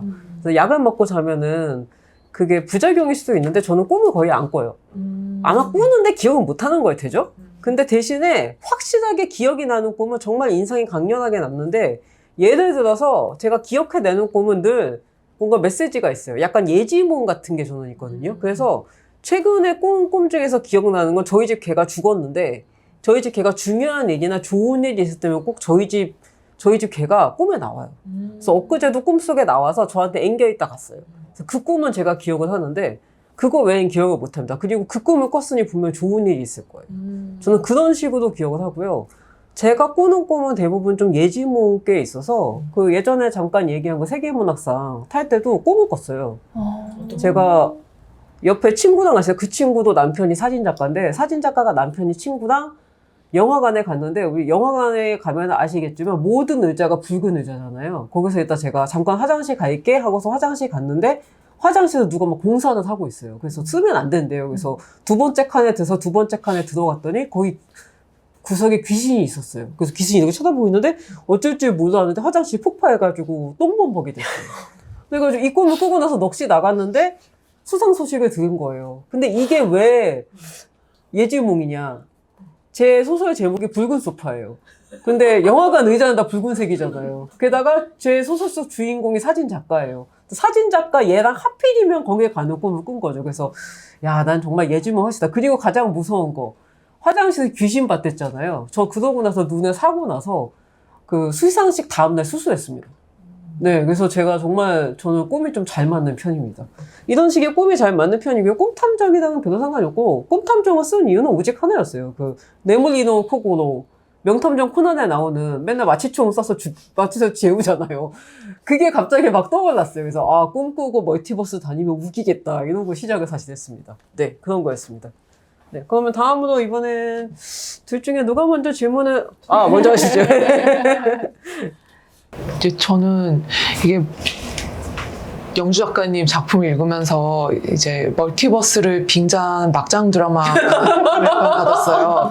이게 주인공 경주 꿈탐정 여자아이가 난데없이 이제 남자의 유성의 몸에 말하자면 빙의를 해가지고 여자의 유리랑 유성이 된 거죠? 이렇게 켜키스를 하고 막 그 다음에는 막 갑자기 또 유성이 꿈탐정 경주를 좋아하는 그런 세계관에도 가고 이런 걸 보고 이건 다각관계인데 이거 완전 막장 드라마 같은 느낌이 있어서 그런 걸 보면서 경주라는 아이가 안 그런 척 잠만 자는 척 하면서 약간 마성의 여주 같은 느낌이 있는데 본격적으로 좀 이런 막장 드라마 로맨스 느낌으로 그런 세계관으로 어떻게 펼쳐나갈 그런 버전은 없는지.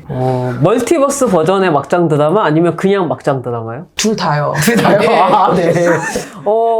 일단 이 소설을 쓰게 된 계기는 여러분들도 아실 텐데 Everything Everywhere All at Once라고 해서 그 영화가 있어요. 그래서 이게 아카데미에서 양자경이 여우주연상도 타고 그랬잖아요. 그래서 저는 이걸 보면서 나는 무엇이든 될 수 있고 누구든 할 수 있고 뭐든지 가능해라는 메시지를 보낸다고 생각을 했어요. 그래서 주인공 경주도 그런 식의 자신의 경험을 하면서 나는 무엇이든 될 수 있고 나는 성공할 수 있고 나는 뭐든지 할 수 있어 이런 메시지를 주고 싶었기에 다양한 인물들의 모습을 보여주려고 했고요.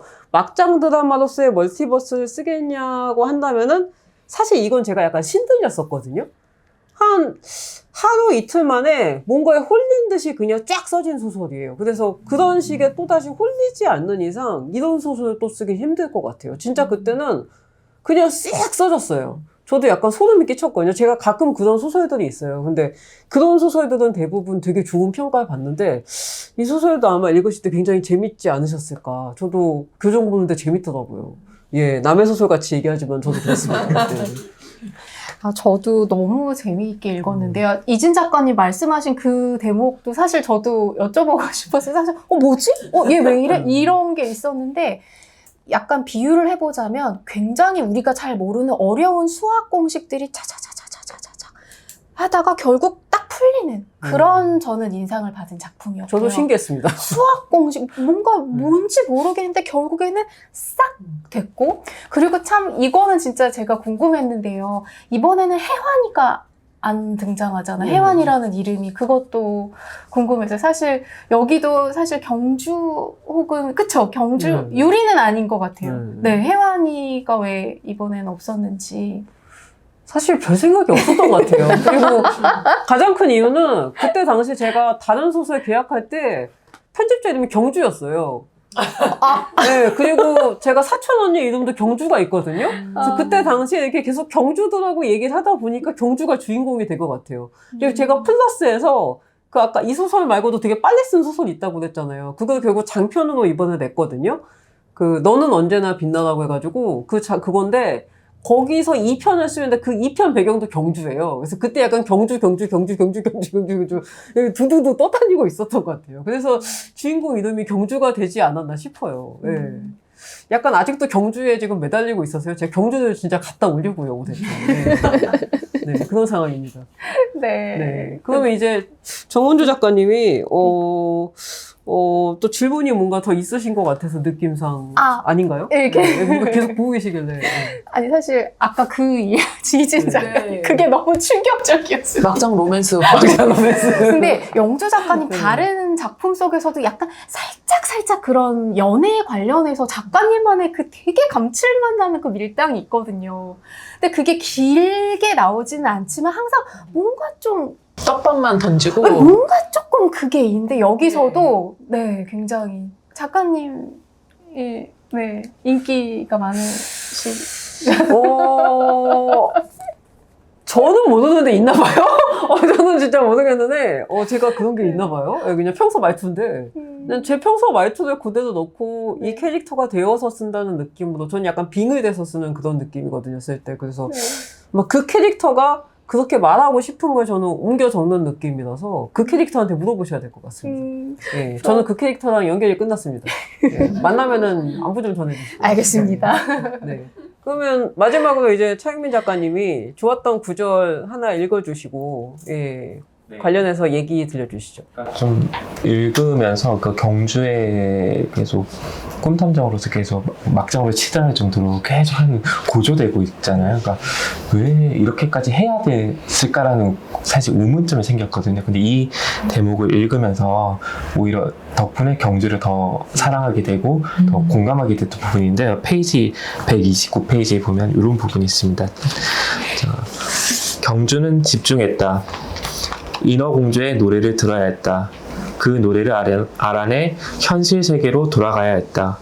유성에게 의뢰를 받아서가 아니었다. 몇 개의 세계에서 유리를 만나다 보니 정이 들었기 때문이었다. 이제 경주는 우리를 위해 그 노래의 제목을 알아내고 싶었다. 위로해주고 싶었다. 너는 괜찮다. 다 잘 될 것이라고 마음을 담아 말해주고 싶었다. 이 부분인데요. 이 부분을 보면서 경주가 이렇게 활동을 하고 나중에 결말까지 이르기까지 되게 설득이 됐던 부분이고 한번 우리 독자 여러분들도 이 부분을 꼭 메모를 하시고 읽어보시면 좋을 것 같아요. 네. 그래서 경주랑 아까 말씀하셨다시피 이미 캐릭터와 작가가 끝났다고 하니까 더 자세하게 물어보지는 못하겠는데요. 우리 나중에 경주를 만나게 되면은 예, 그 스포 같은데 되게 유리랑 되게 좋은 관계가 되기도 하고요. 이거 제목을 그냥 봤을 때는 유리에 대한 얘기가 조금 더 뭔가 깊이 들어가고 알 것 같지만 사실상 그 경주의 이야기가 뭐 다 하게 되고 그런 것들도 있었습니다. 그리고 또 문득 그냥 읽으면서 작가님의 이상형은 무엇일까라는 생각도 드웨인 존스? 네. 그런 생각을 들었거든요. 네. 끝난 건가요? 예, 말씀해 주시면 네. 그 당시에는 제가 드웨인 존슨에 빠져 있었습니다. 그 드웨인 존슨이 나오는 영화를 그때 보고 있었거든요. 그래서 드웨인 존슨 썼던 거고요. 실제 제 이상형이 좀 근육질이긴 해요. 왜냐면 제가 아는 분들은 다 아는데 제가 안면시린증이 있어서 얼굴을 봤을 때 이렇게 큰 감흥이 어마어마하게 잘생겼다, 어마어마하게 예쁘다 이 정도가 아니면 감흥이 없어요. 그러다 보니까 몸 좋은 남자들 좀 그 상대적으로 좋아하는 것 같긴 한데 사실 요즘에는 나이가 들어 그런가 사실 아예 관심이 없어요. 네, 좀 그런 게 있긴 해요. 예, 그렇습니다. 나이가 너무 들어가지고 이제 네, 그렇습니다. 이 정도면 대답이 됐을까요? 어차피 또 한 김에 하나만 더 궁금한 게요. 어쨌든 그 노래의 정체를 찾아내고 나중에 그 스포 같아서 말을 안 해. 그 노래가 밝혀지잖아요. 네. 근데 그 선곡을 했던 기준도 궁금해졌거든요. 그때. 예, 그죠. 나중에 끝에 가가지고 네. 이게 밝혀져요. 궁금하시면 책을 읽어보세요. 네. 제가 그 노래를 골랐던 이유가 있었던 것 같아요. 근데 지금은 기억이 안 나요.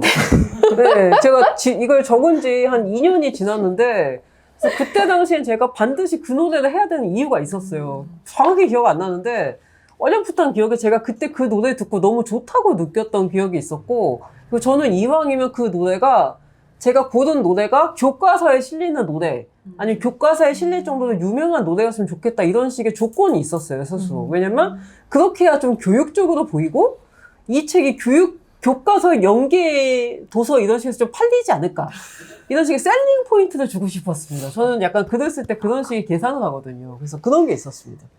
아주 전문적이고 네, 그렇습니다. 치밀합니다. 한수 배웠습니다. 감사합니다. 네, 그러면 이제 제 차례는 끝나고 차영민 작가님 차례로 넘어가겠습니다. 이제 마이 소울 스틱 이야기를 나눠볼 텐데요. 차영민 작가님 간단하게 작품 소개와 어떻게 쓰시게 됐나 이야기 들려주세요. 이 마이 소울 스틱의 주인공은 박찬이라는 한때 어릴 때부터 신동 드럼으로 오해를 받았던 굉장히 많이 오해를 받았고 나중에 자기는 본인이 알고 있었거든. 자기 박자도 정확하게 모르지만은 대체로 이렇게 드럼을 처음 접한 아이들의 특징이 뭐냐면 특히 4살, 5살에 보면은 우리 부모님들이나 어른들이 드럼 두들기는 거잖아요. 대량만 두들겨도 이건 각기라고 하거든요. 이렇게 이것만 해도 굉장히 잘 친다. 네. 근데 굉장히 소음 같은 그러니까 박자를 정확히 그런 사례들이 많이 생각이 나가지고 그걸 조금 모티브를 따서 했었고요. 이런 오랫동안 가지고 있던 약점들이 드러나게 되고 이제는 이걸 해소하기 위해서 제 소위 저기 제주도까지 가가지고 숨은 고수까지 찾아가지고 자기에게 박자를 찾아주자 연주를 잘 하고 싶습니다 라고 했다가 나중에는 결국에는 Your Soul Steel이거든요. 그거를 받게 돼가지고 계약도 하고 자기의 영혼을 팔아가지고 연주를 하게 되고 그 이후에 다시 자기를 찾기 위한 그런 과정을 조금 드럼 소재로 좀 썼습니다. 그래서 철저하게 좀 드럼 소재로 제가 드럼을 어릴 때부터 조금 쳤기도 했고요. 이걸 토대로 한 사람이 좀 성장하는 모습을 좀 집중해서 보여주고 싶었습니다. 그래서 약간 닮은 점이라고 하면은 박찬하고 저하고 많이 닮진 않았고 교회에서 드럼을 쳤다. 이건 닮았어요.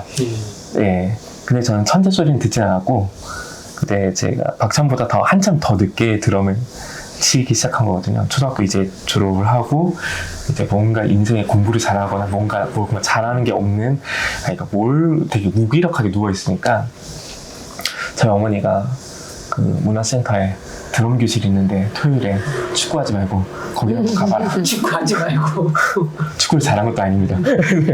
그래서 안 가겠다. 내가 무슨 근데 교회에 드러머가 없다. 그게 왜 나야 되냐? 할 사람이 없다. 그래서 안 가겠다 하다가 결국에는 용돈을 주겠다는 말에 갔어요. 그래서 문화센터 드럼 가가지고 드럼 선생님한테 8비트를 처음 배운 그 주에 그 다음날에 교회에 가서 오후 예배 때 8비트만 이렇게 치고요. 그 다음 주에는 또 두 번 박는 거 있고 베이스가 있거든요. 두 번 박는 거 배웠죠. 그럼 그 다음 주에 가서 두 번 박는 거 있고요. 그렇게 너무 스파르타로 그러니까 배우고 활용하고 그런 경험들이 좀 많이 있어서 그런 결핍이 있었던 것 같아요. 항상 불완성적인 상태에서 사람들 앞에 나가가지고 또 드럼은 또 악기가 교회에서는 그 피아노는 옆에만 사람들 옆모습만 보여주는데 드럼은 꼭 이렇게 사람들을 보면서 쳐야 돼요. 정면으로 눈을 마주쳐요. 장로님, 집사님, 목사님. 근데 이 박자가 정확하지 않으면은 사람들이 되게 찡그려요. 그 되게 피드백이 실시간으로 와요. 그럼 이렇게 하면 아니야 이렇게 하면 천천히 치고. 그래서 되게 스트레스가 되게 심했었거든요. 네, 그래서 내가 이렇게까지 드럼을 쳐야 되나 이렇게 했었던 기억도 나가지고 그런 시절들이 있었습니다. 그러다가 처음에 드럼은 너무너무 저한테 스트레스를 주는 그런 악기였었다가 어느 순간 드럼이라는 악기에 되게 매력을 느끼고 너무나도 좋아져서 그때부터는 진짜 제대로 혼자 배우고 선생님 찾아가고 그런 기억들을 좀 삼아가지고 이번에 처음으로 드럼 소재로 소설을 발표를 했습니다. 그전엔 뭐 여러 가지 썼었는데 아까 말했다시피 게을러서 보여주지 않고 하다가 이번에 음악 엔솔로지를 내야겠다 하는데 전 클래식 모르고 어떻게 덕후는 아니었고 내가 가장 잘하는 음악이 뭘까 했을 때 드럼만큼 내가 자신있게 얘기할 수 있는 게 없겠다 싶어서 드럼을 소재로 박찬이라는 아이의 이야기를 꺼내기 시작했습니다. 네. 지금 갑자기 듣고 나니까 제가 굉장히 궁금해진 게 하나 있는데 왜 보면은 저도 옛날에 대학 다닐 때 한학년 후배가 드럼을 쳤어요. 근데 맨날 드럼 스틱을 갖고 다니더라고요. 그래서 지금 갑자기 궁금해진 게 원래 그 드러머들은 자기 스틱이 다 따로 있나요? 네, 가지고 있고요. 저도 지금 저기 가방에 넣고 다녀요. 아, 지금도 있어요? 네, 있어요. 그러니까 칠 일이 없어요. 없는데 없어요. 네, 없는데 되게 드럼 스틱 가방이 있거든요. 그렇게 매는 가방도 있는데 그건 참 쑥스러워서 왜냐면 스틱 가방은 튀어나와요. 그럼 나 되게 드러머야 하고 하는 그런 가방이 있는데 그렇지 않고 가방에 항상 들고 다니다가 어릴 땐 그런 적이 좀 있었던 것 같아요. 그러니까 어디 그 외지로 다른 데 가다 보면은 다른 교회에 가다 보면 가끔씩 드러머가 빌 때가 있거든요. 근데 저는 또 아이라서 직접 나가진 않고 근데 저희 아버지가 계속 한번 나가라 엄청 잘 친다 한다고 했거든요. 그러면 또 벌 받는 거지 이렇게 하면서 이렇게 했었던 기억도 있었고 그 다음에 가끔씩 지금도 마찬가지로 가끔씩 드럼 전용 연습실이 있어요. 제주에도 거기 뭐 1시간에 5,000원? 그래가지고 혼자 치고 와요. 그래서 스틱을 갖고 다녀요. 근데 아마 많은 드러머들이 생각보다 수줍게 자기가 좋아하는 스틱이 있거든요. 저는 코팅된 빅펄스 작품 갖고 다니고 그리고 얇은 거 두꺼운 거 이런 거 있어가지고 그거 다 가지고 다녀요. 네. 저 이 얘기 듣고 나니까 궁금해진 게 제가 최근에 인터넷에서 우연히 봤는데 드럼이 없어도 소리가 나는 스틱이 있대요. 이와 관련해서 작가님이 좀 얘기 들려주셨거든요. 그 얘기 해주시죠. 그 드럼이라는 악기가 되게 뭐 아쉬운 게 뭐냐면 들고 다닐 수가 없어요. 뭐 전자드럼도 있긴 하지만 휴대성이 되게 떨어지거든요. 그리고 또 집에서 연습도 못해요. 방음이 잘 안 되니까. 네, 그래서 그 에어 스틱이라고 해서 스틱이 있어요. 그럼 그 스틱이 이렇게 허공에다가 치면은 이게 이런 스피커에다가 소리가 나와요. 근데 설정을 잘해야 돼요. 그러니까 내가 마인드 컨트롤 내가 위치를 이렇게 잡고 그렇게 하면은 소리가 나요. 그래서 헤드폰 끼고 이렇게 하거든요. 근데 본인은 괜찮은데 옆에서 볼 때는 굉장히 이상해 보이겠죠. 근데 그런 게 드러머들이 좀 뭐랄까 결핍을 좀 많이 해결을 해주는 거죠. 그래서 그것도 있고 아니 이런 패드의 전자드럼도 있긴 해요. 근데 그거는 소리가 굉장히 안 좋아요. 그래서 계속 그 드러머들이 저도 드럼 배울 때 아쉬웠던 거는 드럼이 항상 집에 있는 게 아니라 교회를 가거나 어디 배우는데 교습소에 가야 있으니까 제 이 허벅지가 항상 드럼이라고 생각하고 쳤어요. 근데 선생님도 이렇게 치고 오래요. 그러니까 치는 척을 하는 게 아니라 쳐요. 이렇게. 아파요. 굉장히 아파요. 네. 근데 이걸 하는 이유가 무엇이냐니까 드럼을 세게 치는 게 아니라 스틱을 잡을 때 정확한 이거를 내 몸으로 느껴야 된다. 라는 선생님의 그 과학적 증명은 안 되는 것 같은데 되게 아팠어요. 근데 그거를 처음에는 하루에 맨날 이렇게 저기 아날로그 시계 보면서 일주일에 하나씩 메트로놈 없이 메트로놈 나중에 알았어요. 있는 줄 알았으면 진짜 쳤을 때. 근데 선생님이 그렇게 가르쳐줬거든요. 그렇게 해서 이렇게 하고 이렇게 맨날 마인드 컨트롤하고 그렇게 했었던 기억이 납니다. 그래서 저도 에어스틱을 곧 구매할 예정이에요. 구매하실 거예요? 네, 지금 네. 근데 저희 딸이 있는데 그 더 탐낼 것 같아가지고 차마 어떻게 조용히 구매를 할까 그게 지금 저의 좀 숙제입니다. 네. 그럼 제가 관련해서 한 가지 더 궁금한 게 있는데요. 가장 최근에 드럼을 친 건 언제인가요? 가장 최근에는 뭐 교회에서도 쳤었고요. 그러면 제가 언제 구체적으로? 그 지난달에요.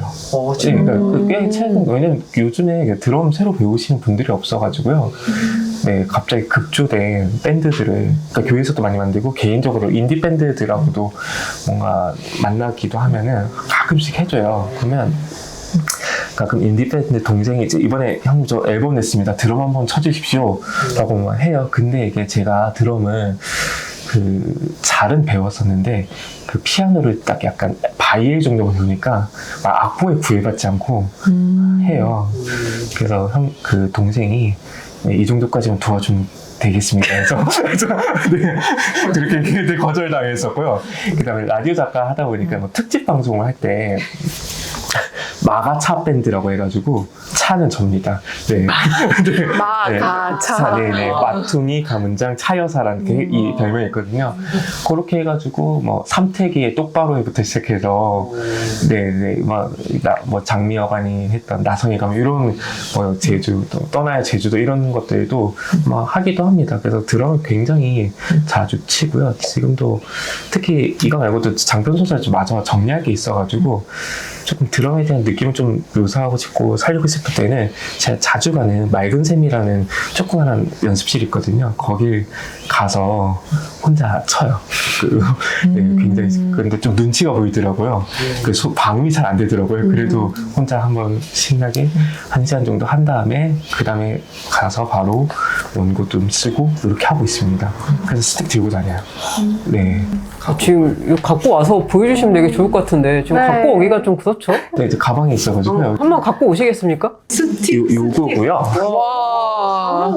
네. 이걸로 요거. 허벅다리를 네, 이렇게 해가지고 상당히 아니야 것 같아요. 굳이 시범을 보여드리자면 네, 굳이 이렇게 자세를 잡고 맨날 이렇게 치는 거예요. 오, 아플 것 같아요. 이렇게.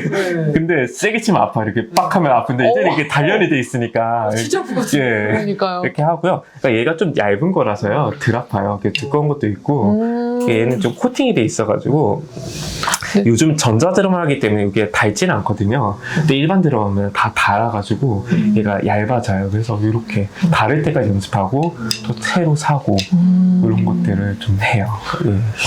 그럼 이 와. 드럼 스틱으로 네. 때리신 선생님 관련해서 네. 제가 안 그래도 궁금했던 게 이 소설에서 보면 한라산 밴드가 나오고 한라산 밴드의 그 선생님 버디체가 나와요. 그럼 그 버디체가 네. 선생님이 모델이셨던 건가요? 설마? 아니, 이거 저를 처음 가르쳐줬던 선생님의 특징도 있고요. 그 제주에 보면은 요즘 드럼하고 굉장히 많이 늘어났거든요. 근데 그분은 아니고 드럼 동호회가 있었어요. 그래서 3층짜리 낡은 건물에 치킨집 지하에 드럼 이게 동호회가 있는데 거기 들어가면 되게 쿰쿰한 데가 나요. 근데 거기에 이렇게 백발에 이렇게 버디체를 닮은 선생님이 왕년에 좀 이게 밴드 사운드에서 네. 어떤 밴드에서 드럼으로 좀 했었던 분인데 그분을 좀 한동안 좀 만났었거든요. 그러면서 저한테 막 드럼에 대해서 좀 쳐봐라 하면은 막 기우가 들어간다. 뭐 이렇게 과한 액션을 하거든요. 이렇게 치면 되는데 막 이렇게 한번 하고 뭐 이렇게 해가지고 막 이렇게 막 이렇게 하고 이런 것들을 하는데 그런 것들을 하면서 그것도 있고요. 서귀포에 가면은 로망스 기타라는 로망스. 지금도 있는 악기 전문점이 있어요. 거기 보면은 요 공간보다 반만한 공간에 기타랑 드럼이랑 막 다 있어요. 엄청 좁아요. 근데 거기서 그 사장님이 거기도 버티시 조금 닮으신 분인데 연세가 많아요. 이제 한 70대 될 것 같아요. 근데 그 구석에 보면은 약 박찬을 닮은 친구가 드럼 위에다 뮤트라고 하는데 패드를 붙이고 정말 초점 없는 눈으로 계속 두드려요. 근데 물어봐요. 쟤는 뭡니까? 그러니까 내가 가르치고 있는 수제자입니다. 배우시면 한 달에 15만 원에 그럼 여기서 손님이 오든 말든 저러고 있어야 되나요? 그러면 전 소리는 언제 내죠? 하면은 이제 영업 마치면 이제 그때 패드 떼가지고 뮤트 해제한 다음에 치고 한다는 거예요. 그런 제주에 그런 음악계 고수가 좀 많이 있습니다. 거기서 많이 가져왔고요. 한라산 밴드는요. 제가 라디오 방송하면서 가수들을 많이는 모시지 않고 한 번씩 뜨문뜨문 오거든요. 그 중에서 유연상 씨라고 있는데 유연상 씨가 백두산 밴드. 네, 근데 그때 혼자 오셔가지고 락스피릿하게 오셔가지고 막 얘기를 나눴었거든요. 그러면서 자연스럽게 원래 그냥 제가 작가 입장이지만은 방송 들어가기 전에 이렇게 스몰 토크를 하거든요. 선생님 오늘 혼자 오셨네요. 그러니까 저는 혼자 오니까 좋습니다. 이렇게 하다가 저도 사실은 좀 드럼을 칩니다. 그러니까 자네 그러면서 이 스틱을 보여주면서 막 이렇게 어필을 했었거든요. 아주 멋있는 네, 그런 부분도 있었고 되게 캐릭터가 많아요. 그리고 제주에 제주스러운 전통 락하는 하드락하는 와비강이라는 형님이 계세요. 머리 막 길고 다니고 한때 음향 장비 하시는 분인데 한 번씩 가면은 막 저에게 락 스피릿을 얘기해줘요. 네, 락샵이거든요. 또 지금 가게가 망했지만 거기서 막 하면은 학교 밴드에서 소위 요즘은 그런 거 안 합니다. 엎드려 받쳐 해가지고 이렇게 맴매했던 그런 얘기부터 해가지고 그냥 왕년에 그런 얘기들을 하면서 그게 많이 이 버디체라는 캐릭터를 만들 때 참고가 좀 많이 됐었습니다. 네.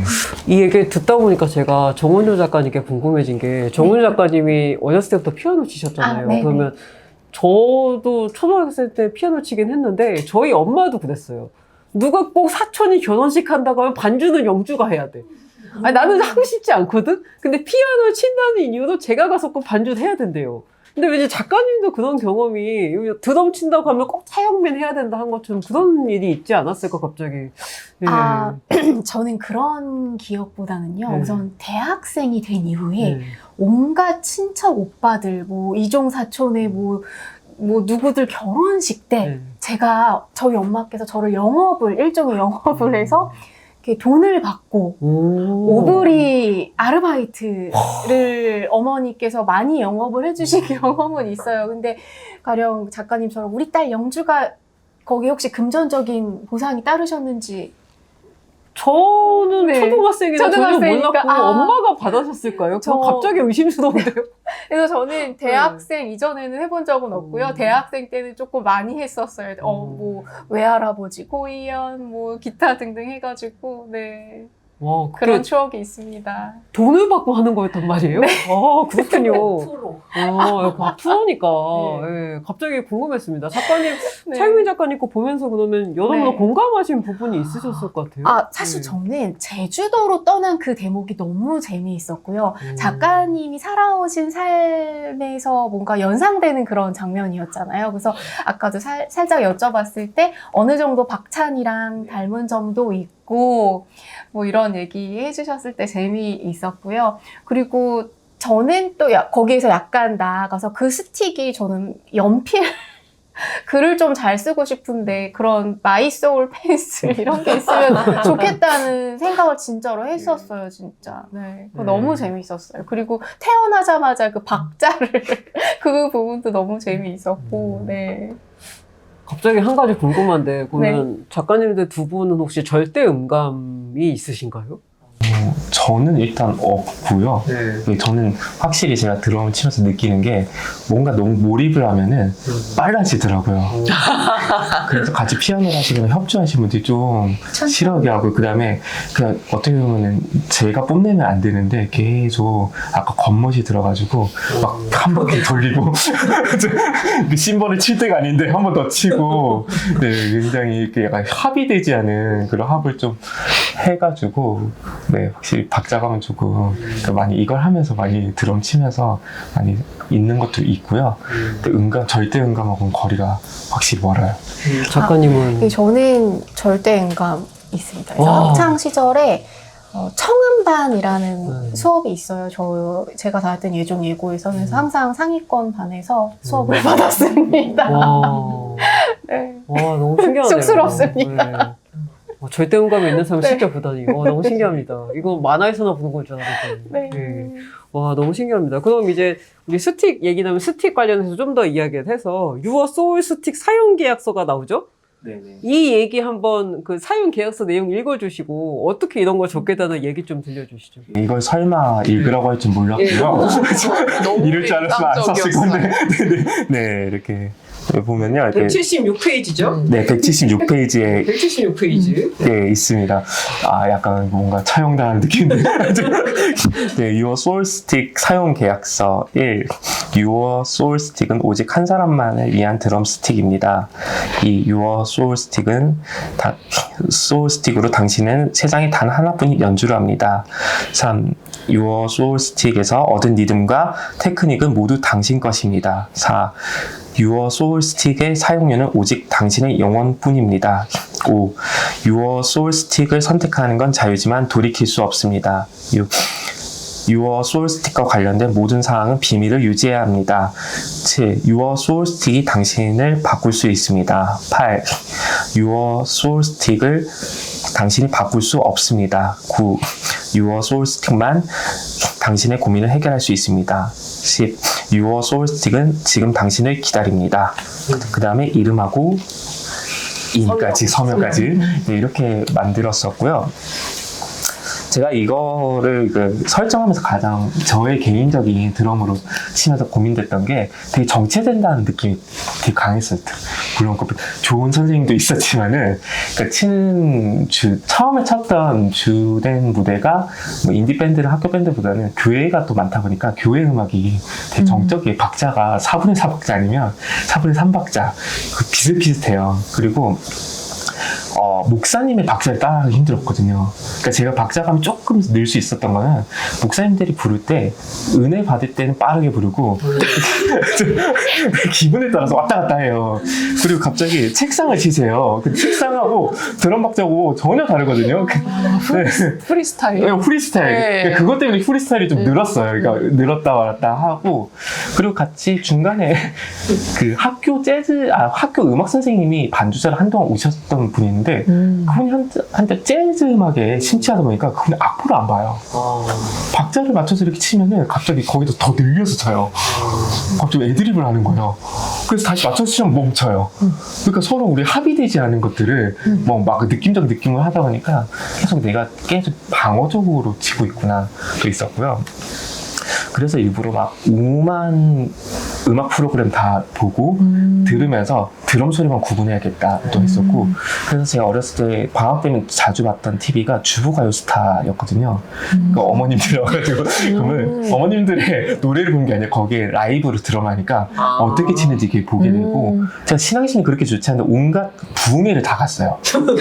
라이브니까. 네, 부흥회를 가면은 설교 말씀 전에 꼭 해요. 밴드가 나와가지고 그걸 하면 계속 그걸 보고 이랬었던 적이 있어요. 근데 그걸로도 안 되니까 막 너무 답답하니까 혼자서 교회 가가지고 드럼을 목사님의 그 허락을 받아서 드럼 키라는 게 있거든요. 볼트 풀 수 있는 거. 그걸 가져가서 해체를 한번 해봤어요. 드럼이 상당히 후시기도 했고 네, 너무 해서 한번 해체해가지고 소리를 한번 내보자. 내가 원하는 소리를. 왜냐면 저기 다른 데서 들었던 드럼 소리가 내가 치는 드럼 소리가 너무 다르기도 하고 소리가 안 예쁘니까 계속 해체를 했는데, 여러분들 악기는 함부로 해체하는 게 아니에요. 네, 함부로 다 풀었거든요. 이렇게 탐탐부터 스네부터 해가지고.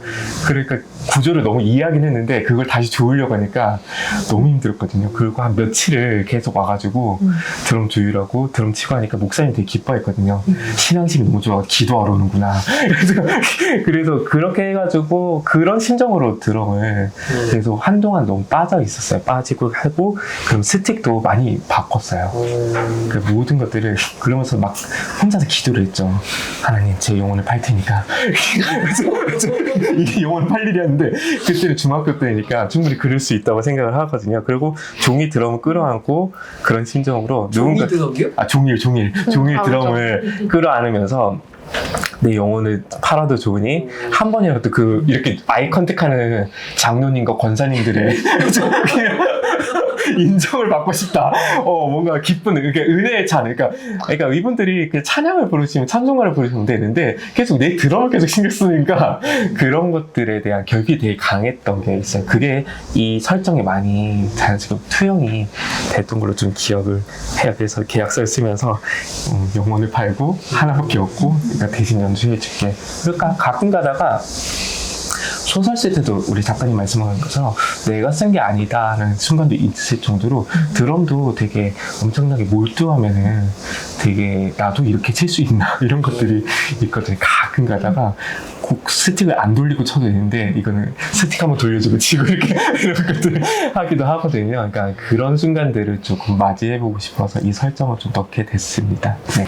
근데 이 말에 제가 이해가 되는 게, 작가님은 피아노 전공이시니까 아시겠지만 저도 초등학생 때 피아노 대회에 딱 한 번 나갔어요. 근데 그때 나갔을 때 연습을 되게 많이 시켰거든요. 근데 무대에 서니까 되게 떨리잖아요. 그래서 손가락이 됐는데요. 이제 난 큰일 났어 했거든요. 근데 손가락이 혼자 움직이는 거예요. 혼자 움직이더니 그냥 끝났어요. 그래서 이러고 계속 쳐다본 적이 있어요. 근데 이런 느낌이신 거죠? 그 드럼이 이렇게 막 치질 때 무아지경에 빠진다는 느낌. 네, 오로지 목사님의 목소리도 안 들고 오로지 음악 하고 그런 순간 이제 그렇게 해가지고 딱 모든 게 멈췄을 때 제 심장 소리만 아주 강하게 뛸 때가, 맞아요. 그때가 약간 드럼을 칠 때 희열을 느끼는 순간이 아니었을까 싶어서요. 그래서 가끔 가다가 제가 드럼을 치는 이유, 이렇게 치러 다니는 것도 내가 조금 요즘 바쁘다 보니까 뭔가 심장이 안 뛰는 것 같다라는 느낌이 들 때마다 한번 무아지경에 한번 빠지고 싶어서, 되게 소설 쓸 때 좀 집중이 안 될 때가 좀 많이 있거든요. 그때도 한번 이 순간을 좀 느껴보고 싶어서 치기도 합니다. 근데 잘 안 돼요. 네.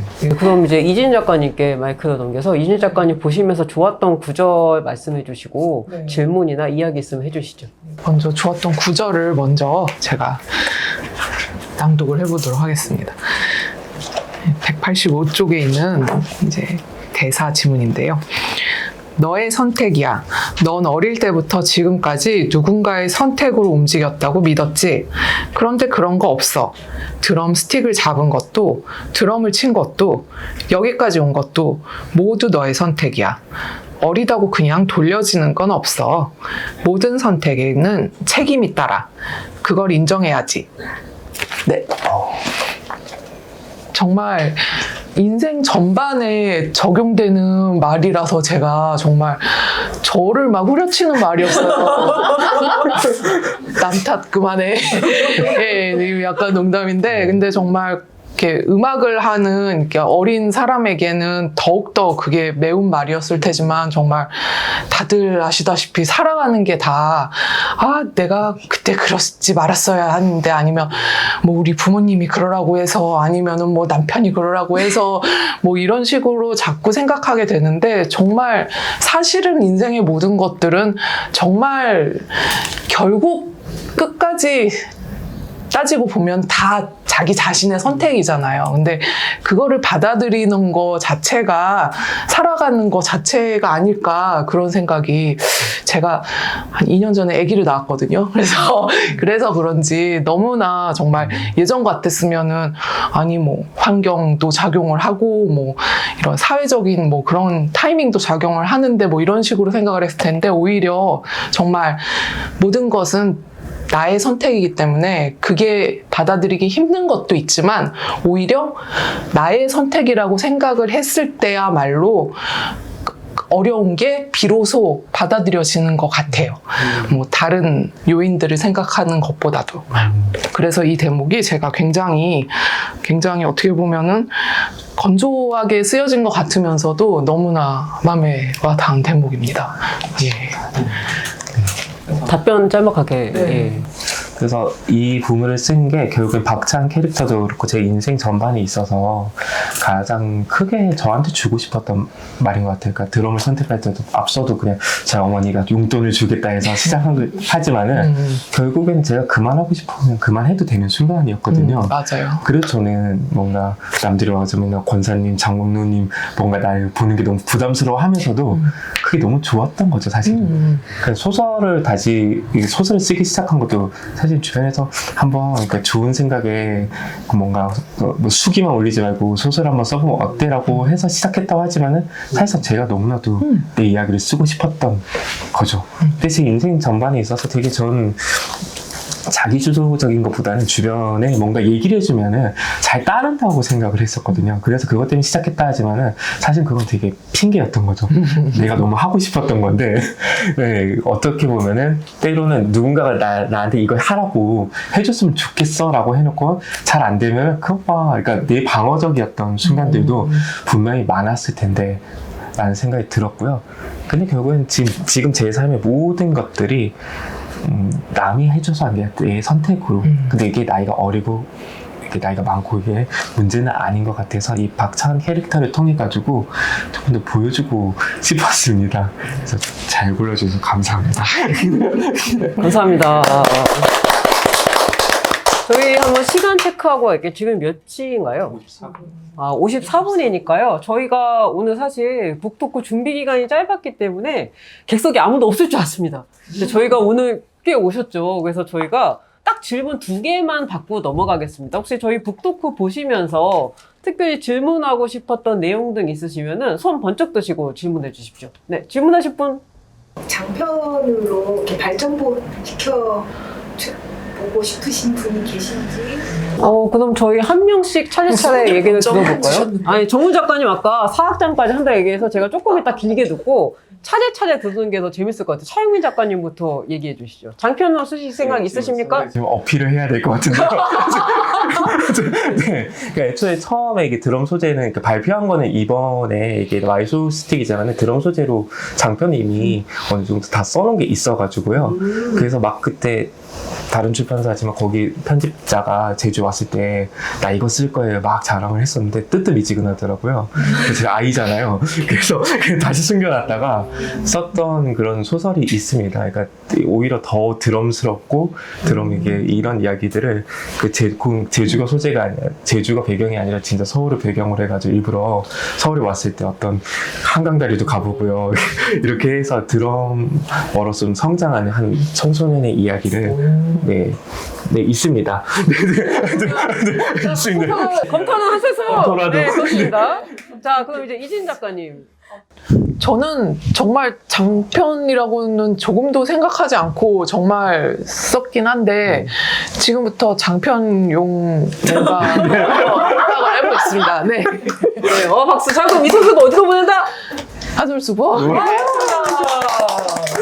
네, 저는 사실 장편은 생각을 전혀 못했고요. 대신 갑자기 요즘 영감이 떠올라서 이런 거는 하겠다는 기획, 엔솔로지 기획이 하나 있어요. 제가 사실 여기 자리 와 계신데 이지우 작가님이 피아노 전공을 하셨고 피아노 일을 하셨다고 해서 제가 피아노를 전공까지 해는 사람 그리고 한 작가님 그 피아노가 울리면이라는 소설을 쓰신 작가님을 알게 된 거예요. 그래서 이분한테는 천재 피아니스트가 주인공인 소설 그리고 저는 피아노를 치다 말았거든요. 그래서 피아노를 치다만 아이 그리고 정명섭 작가님께는 피아노를 아예 안 쳐서 피아노가 괴물 같아 보이는 그런 얘기를 해서 이렇게 4명이서 피아노 엔솔로지를 하고 싶다 이런 식의 얘기를 사실 요즘 하고 있습니다. 그럼 이제 정우 작가님 예.